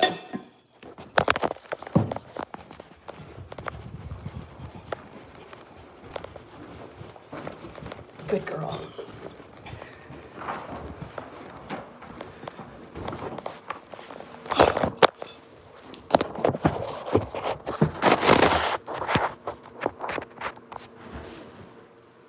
I cannot believe how fucking people just fight with each other. It's like, oh, you are a Trump supporter, therefore you are innately evil and I hate you.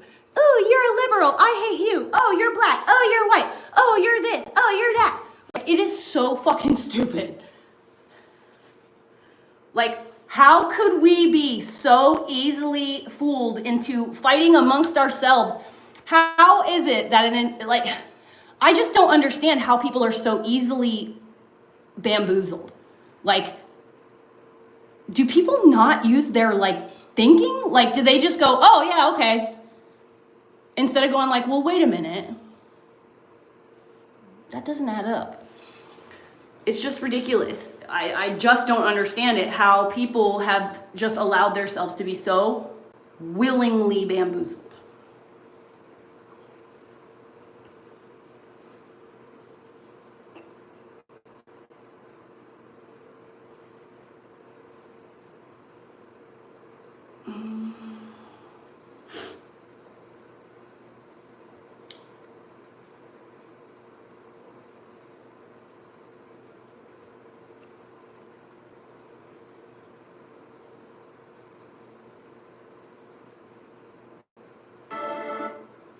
But I don't know about you guys. Of course, they want a narrative.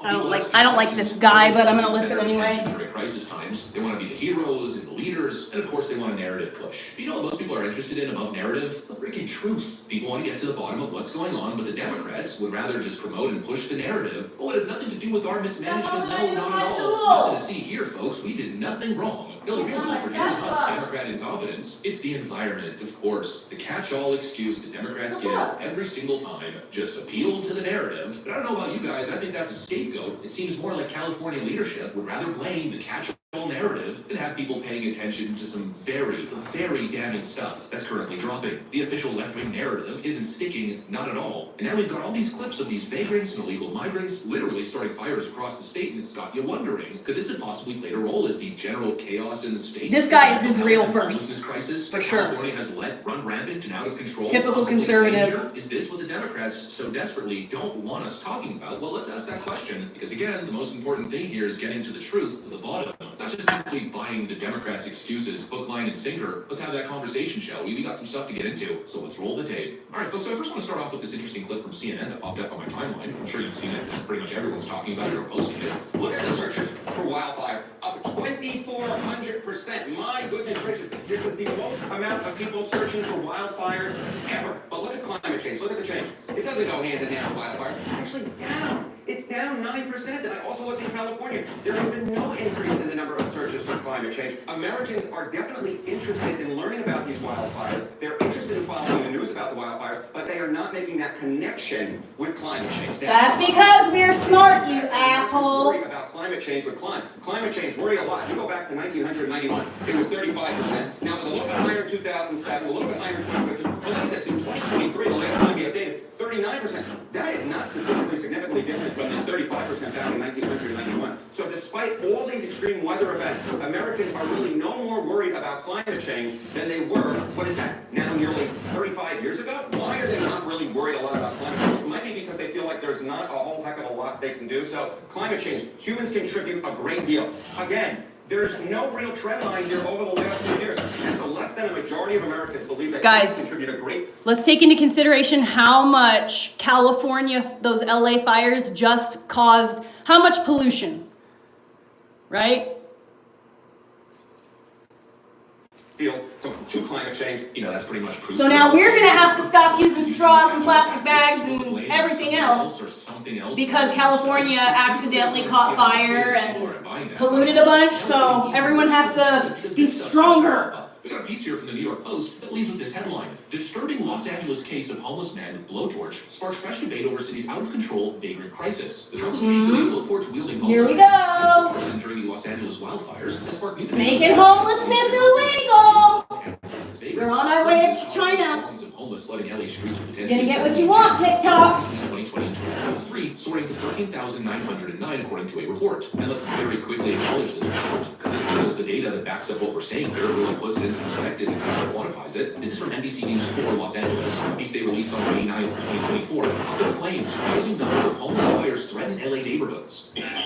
Fire destroyed the tent where it started and destroyed everything around it. Just one of numerous tent fires recently in the same neighborhood. We're all in danger. Where Levi Freeman also lives. We have fire after fire after fire, and now they're putting us in danger. Data obtained by the I-Team shows the number of fires related to homeless people has been going up every year, nearly double the number last year compared to 2020. And now as we're experiencing probably the worst residential wildfire in American history, and the Democrats are trying to point the finger and point the blame at everybody but themselves, we're hit with this story. Suspect arrested with flamethrower near Kenneth Fire is an illegal migrant.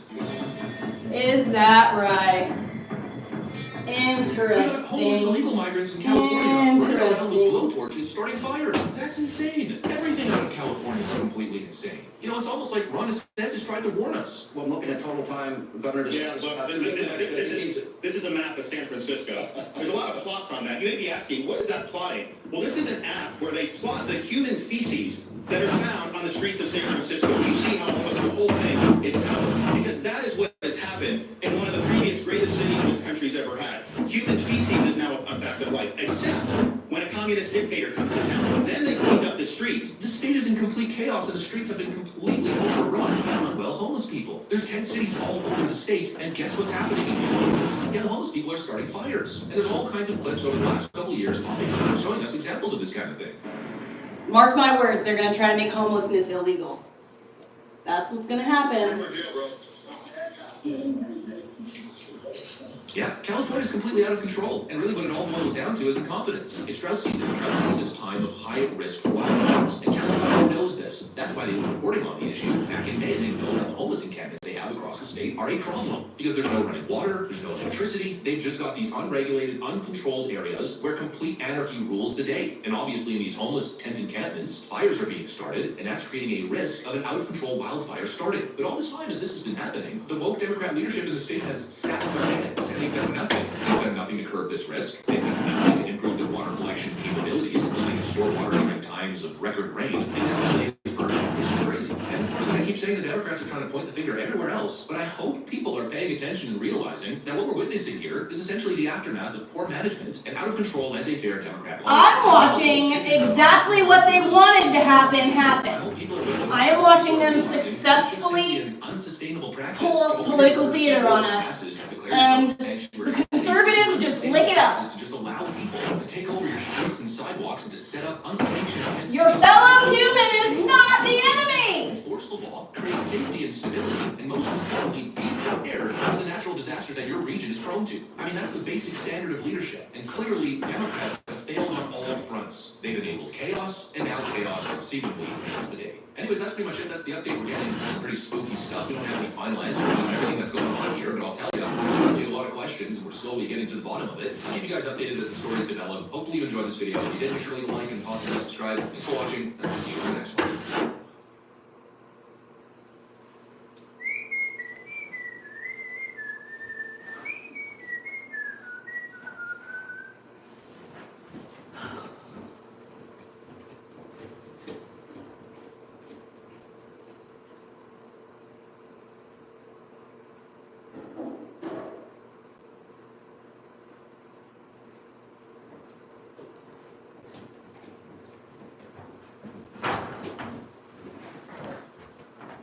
I cannot believe how easily manipulated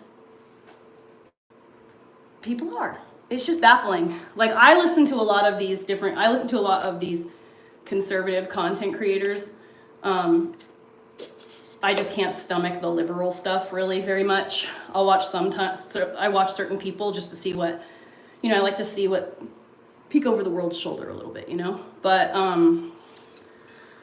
it's very disappointing to follow a content creator or to support, or have faith in and watch someone be totally honest and truthful about something and call it out. And then when the tides turn a little bit and now I just don't understand why it has to be so fucking partisan. Why does it have to be so left versus right? I just don't understand that. Because at the end of the day, doesn't matter if you're more liberal or more conservative, at the end of the day, we all have the same basic human needs. And those should be prioritized. I don't understand how we are allowing who we're sleeping with or what color our skin is get in the way of the acknowledgement that we are all genuinely seeking the same thing. If we were to make sure that the poorest, most disadvantaged people in our country, if we were able to raise those people up do you know that we would pretty much, like, we would take a huge chunk of crime immediately. A lot of crimes are committed based on need, like a need, you know? We would help, it would end drug addiction. Like, there's just so many things that could be ended if we prioritized taking care of our weakest people. Like, think about how a herd of animals, you know what I mean? Like, if you're sick, old, or a young one, you stay in the center of the herd where you're protected from the outskirts from attack. The most capable, powerful, fittest, and, you know, whatever, the strongest of the herd stays on the outside to ensure that they're the first line of defense. But, like, we have created a place where we are literally fighting with each other every day, pointing fingers at each other, blaming each other for our own disadvantages, when we could literally go, hey, but wait a minute, you're having these kind of problems? Me too. Holy crap, your needs aren't being met? Me too. Hold on. Who's actually has control over whether our needs are met? And I think that also it's really weird how Trump, like, I don't believe in income tax. I do think that it's wrong that we've been tricked into willingly, voluntarily paying income tax. Trump is talking about getting rid of income tax and stuff. But, like, my concern and my thought is, if we're no longer paying taxes, then what gives us the leverage over our elected officials and stuff? Like, we're taxpayers, right? That's why we have a say in what goes on, right? So I need to, like, educate myself a little bit more on that part. I haven't really done too much in that whole thing, but I do know that we were, when we had tariffs instead of income tax, we were, like, the wealthiest country, and we had more money. And like, we all know at this point that the Titanic was basically a scam to create a situation where people who were against the creation of the Federal Reserve just disappeared. So everyone who died that was an important person was against the Federal Reserve. Astor, JP Astor and stuff. So I can't remember his name. Astor. He was against the creation of the Federal Reserve. And when we did that, we went from the gold backing our dollar to oil or whatever backing our dollar. And, like, why isn't our money backed by gold? Like, that doesn't make any sense. But anyways, I know that I'm not worried about, like, the whole tariff thing. I'm not worried about prices going up, because what is going to end up happening is the people who are trying to outsource to other countries for cheaper, you know, so that they can make the most money versus spending money, you know, I can't remember the words right now, but those are the people who are going to be affected, the ones who want to go and outsource to China and stuff like that. So the price will be the same. So it costs X amount to grow or do in the United States and purchase from the United States. You could get it from China or whatever and pay way less, but with the tariffs, it balances out the price. So you could outsource crappier stuff from China if you want to, but you're gonna pay the fucking same. So you might as well purchase within the United States. If you're gonna have to pay the price, you might as well get American-made stuff. You know what I mean?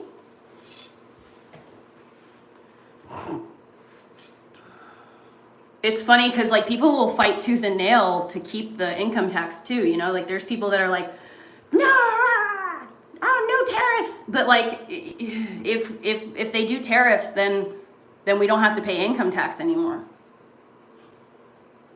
And I will say that actually will hit a lot of poor people more than it will hit the wealthy people, because poor, like, people, you know, they get their fucking check at the end of the year for having a kid, your child care income credit or whatever. So I know that it's going to hit a lot of people who have, dude, I literally was in jail with this girl, and she would like collect a bunch of kids from like her neighbors and stuff, her family in like Jamaica or the Virgin Islands, and she would claim them. She claimed like 12 kids on her fucking taxes every year.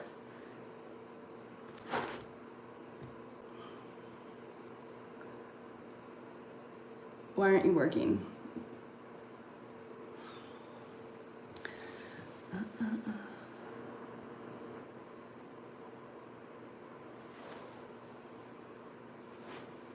You're just shouting liberal activity? Because Geo says that I sound like a rational liberal. But I'm not liberal. I'm a libertarian. I am a fucking patriot. I'm definitely America first. What? Oh, come on, man. Am I done here? No, I just have to do that one piece anyway. Okay, well, fuck you. We'll just put on a book for a minute.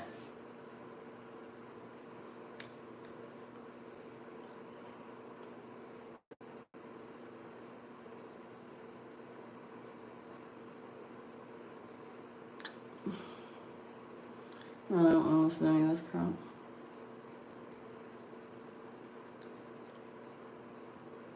As we avoid our weaknesses, knowing that in our practice we can let down our guard, since we are not being watched or under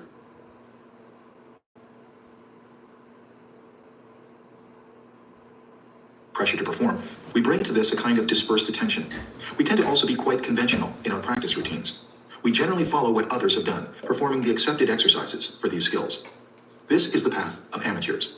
To attain mastery, you must adopt what we shall call resistance practice. The principle is simple. You go in the opposite direction of all of your natural tendencies when it comes to practice. First, you resist the temptation to be nice to yourself. You become your own worst critic. You see your work as if through the eyes of others. You recognize your weaknesses, precisely the elements you are not good at. Those are the aspects you give precedence to in your practice. You find a kind of perverse pleasure in moving past the pain this might bring. Second, you resist the lure of easing up on your focus. You train yourself to concentrate in practice with double the intensity, as if it were the real thing times 2. In devising your own routines, you become as creative as possible. You invent exercises that work upon your weaknesses. You give yourself arbitrary deadlines to meet certain standards, constantly pushing yourself past perceived limits. In this way, you develop your own standards for excellence, generally higher than those of others. In the end, your 5 hours of intense, focused work are the equivalent of 10 for most people. Soon enough, you will see the results of such practice, and others will marvel at the apparent ease in which you accomplish your deeds. 6. Apprentice yourself in failure. One day in 1885, the 23-year-old Henry Ford got his first look at the gas-powered engine, and it was instant love. Ford had apprenticed as a machinist and had worked on every conceivable device, but nothing could compare to his fascination with this new type of engine, one that created its own power. He envisioned a whole new kind of horseless carriage that would revolutionize transportation. He made it his life's task to be the pioneer in developing such an automobile. Working the night shift at the Edison Illuminating Company as an engineer, during the day he would tinker with the new internal combustion engine he was developing. He built a workshop in a shed behind his home and started constructing the engine from pieces of scrap metal he salvaged from anywhere he could find them. By 1896, working with friends who helped him build a carriage, he completed his first prototype, which he called the quadricycle, and debuted it on the streets of Detroit. At the time, there were many others working on automobiles with gas-powered engines. It was a ruthlessly competitive environment in which new companies died by the day. Ford's quadricycle looked nice and ran well, but it was too small and incomplete for large-scale production. And so he began work on a second automobile, thinking ahead to the production end of the process. A year later, he completed it, and it was a marvel of design. Everything was geared towards simplicity and compactness. It was easy to drive and maintain. All that he needed was financial backing and sufficient capital to mass produce it. To manufacture automobiles in the late 1890s was a daunting venture. It required a tremendous amount of capital and a complex business structure, considering all of the parts that went into production. Ford quickly found the perfect backer, William H. Murphy, one of the most prominent businessmen in Detroit. The new company was dubbed the Detroit Automobile Company, and all who were involved had high hopes. But problems soon arose. The car Ford had designed as a prototype needed to be reworked, The parts came from different places. Some of them were deficient and far too heavy for his liking. He kept trying to refine the design to come closer to his ideal. But it was taking far too long, and Murphy and the stockholders were getting restless. In 1901, a year and a half after it had started operation, the board of directors dissolved the company. They had lost faith in Henry Ford. In analyzing this failure, Ford came to the conclusion that he had been trying to make his automobile serve too many consumer needs. He would try a second time, starting out with a lightweight and smaller vehicle. He convinced Murphy to give him another chance, something rare in the fledgling automobile business. Still believing in Ford's genius, he agreed, and together they formed the Henry Ford Company. Right from the start, however, Ford felt the pressure from Murphy to get the automobile ready for production so as to avoid the problems he'd had with the first company. Ford resented the interference from people who knew nothing about design or the high standards he was trying to establish for the industry. Murphy and his men brought in an outsider to supervise the process. This was the breaking point. Less than a year after its establishment, Ford left the company. The break with Murphy this time was final. In the car business, everyone wrote Henry Ford off. He had blown his 2 chances and nobody was ever given a third, not with the amount of money at stake. But to friends and family, Ford himself seemed blithely unconcerned. He told everyone that these were all invaluable lessons to him. He had paid attention to every glitch along the way, and like a watch or an engine, he had taken apart these failures in his mind and had identified the root cause. No one was giving him enough time to work out the bugs. The people with money were meddling in mechanical and design affairs. They were injecting their mediocre ideas into the process and polluting it. He resented the idea that having money gave them certain rights, when all that mattered was a perfect design. The answer was to find a way to Ironic that Ford is such a piece of shit This was not the today. usual way of doing business in America, which was becoming increasingly bureaucratic. He would have to invent his own form of organization, his own business model, one that suited his temperament and needs, including an efficient team he could trust, and the right to the final word on every decision. Considering his reputation, it would be almost impossible to find backing. But several months into the search, he found an ideal partner, Alexander Malcolmson, an emigre from Scotland who had made his fortune in the coal business. Like Ford, he had an unconventional streak and was a risk taker. He agreed to finance this latest venture and to not meddle in the manufacturing process. Ford worked at creating a new kind of assembly plant that would give him more control over the car he wanted to design, now known as the Model A. The Model A would be the lightest car ever made, simple and durable. It was the culmination of all of his tinkering and designing. It would be assembled along a line that would ensure speed of production. With the assembly plant ready, Ford worked hard at getting the team of workers to churn out 15 cars a day, a rather high number back then. He oversaw every aspect of the production. It was his car from the inside out. He even worked on the assembly line, in fairness to the workers. Orders started pouring into the room. By 1904, the Ford prototype had to expand its operations. Soon, it would be one of the few survivors from the early era of automobiles. Henry Ford had one of those minds that was naturally attuned to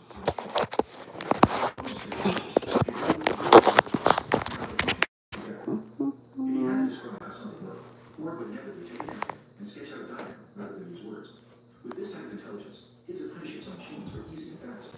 But when it came to mass production, he had to find that he did not have to use much. He needed an efficient apprenticeship and become a business man.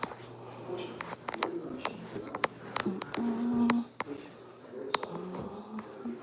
Okay, got all that. machine malfunctions do not take it personally or personally. Less than express. Such malfunctions generally show inherent flaws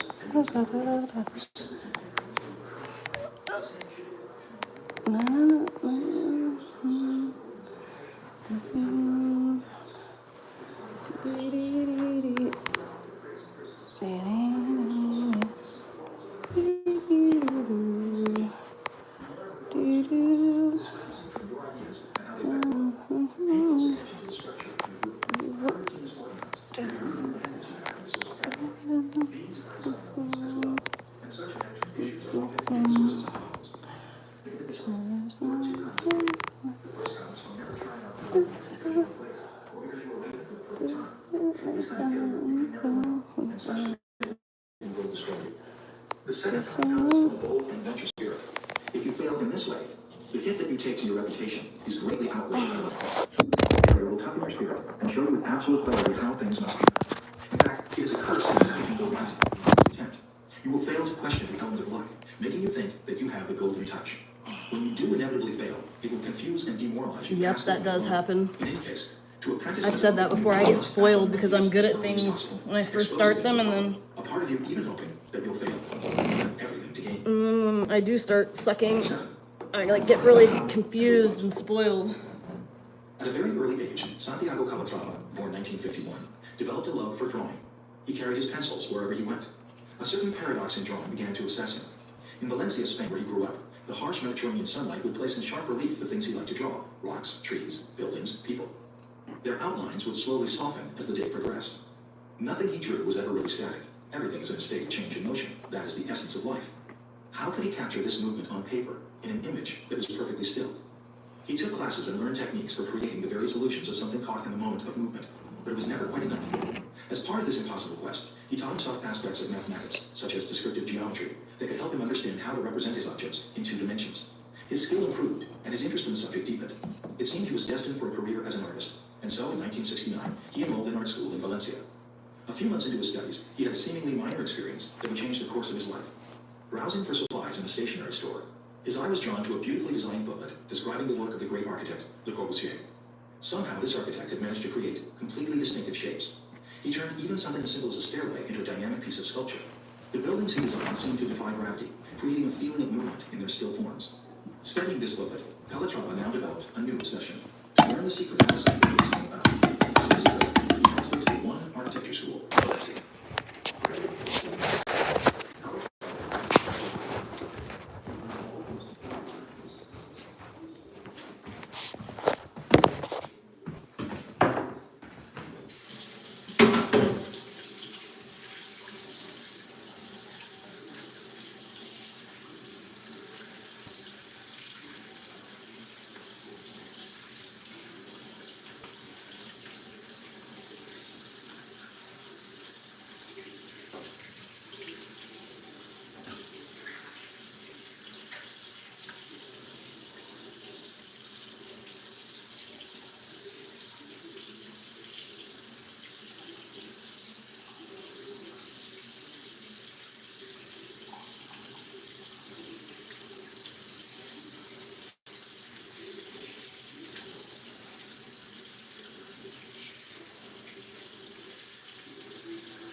Let's see if anything chews through that. If anything chews through that, then I will know.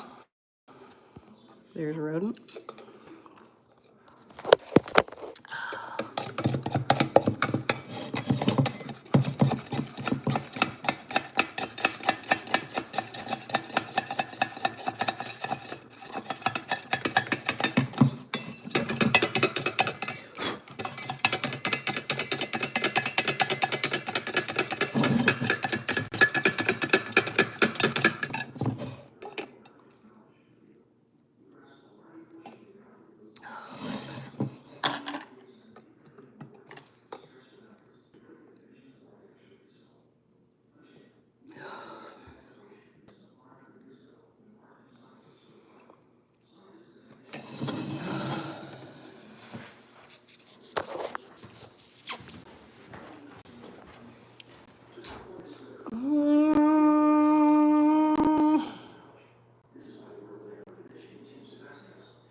I guess I better get on to the next step. Prep work is lame sometimes. Economics of our field. It's lifeblood. We must constantly ask the questions. How do things work? How do decisions get made? How does the group interact? Rounding our knowledge in this way will...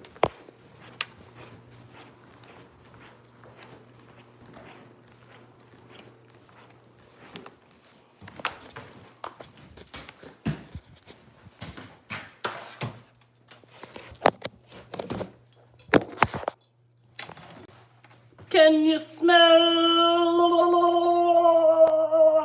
what the rock is cooking? All right, so you have 4 bars, and yet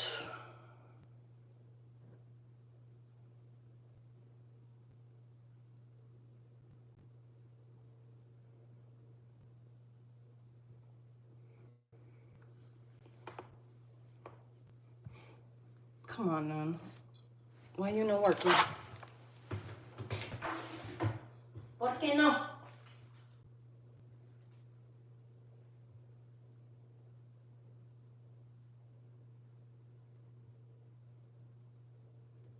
I don't understand.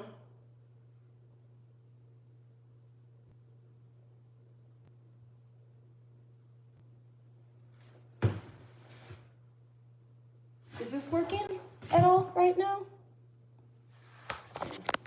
It's not going to be for long. My phone dies though.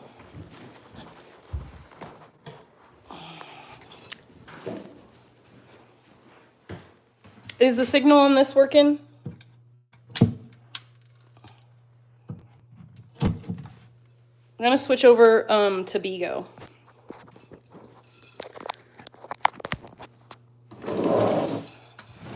Okay.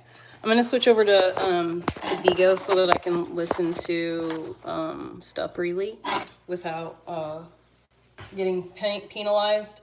I'm going to go pee. I'm going to switch apps. And then I'm going to put on some music. I have to start covering everything in plastic and paper and taping it all off. So I have to tape off basically the entire kitchen. So I'm just going to like really take my time and wrap the cabinets like their presents. I'm just going to go slow and just kind of like get in a place, whatever.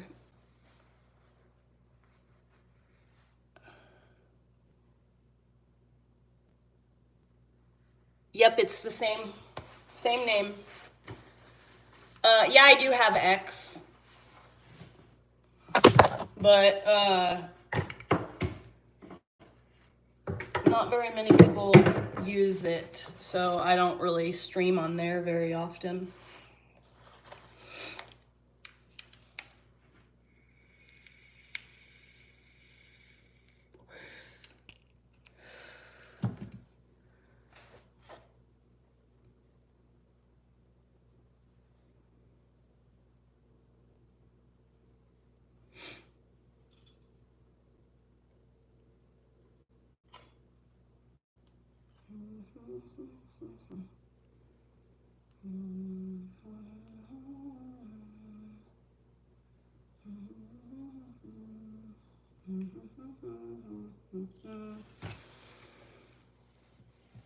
Yeah.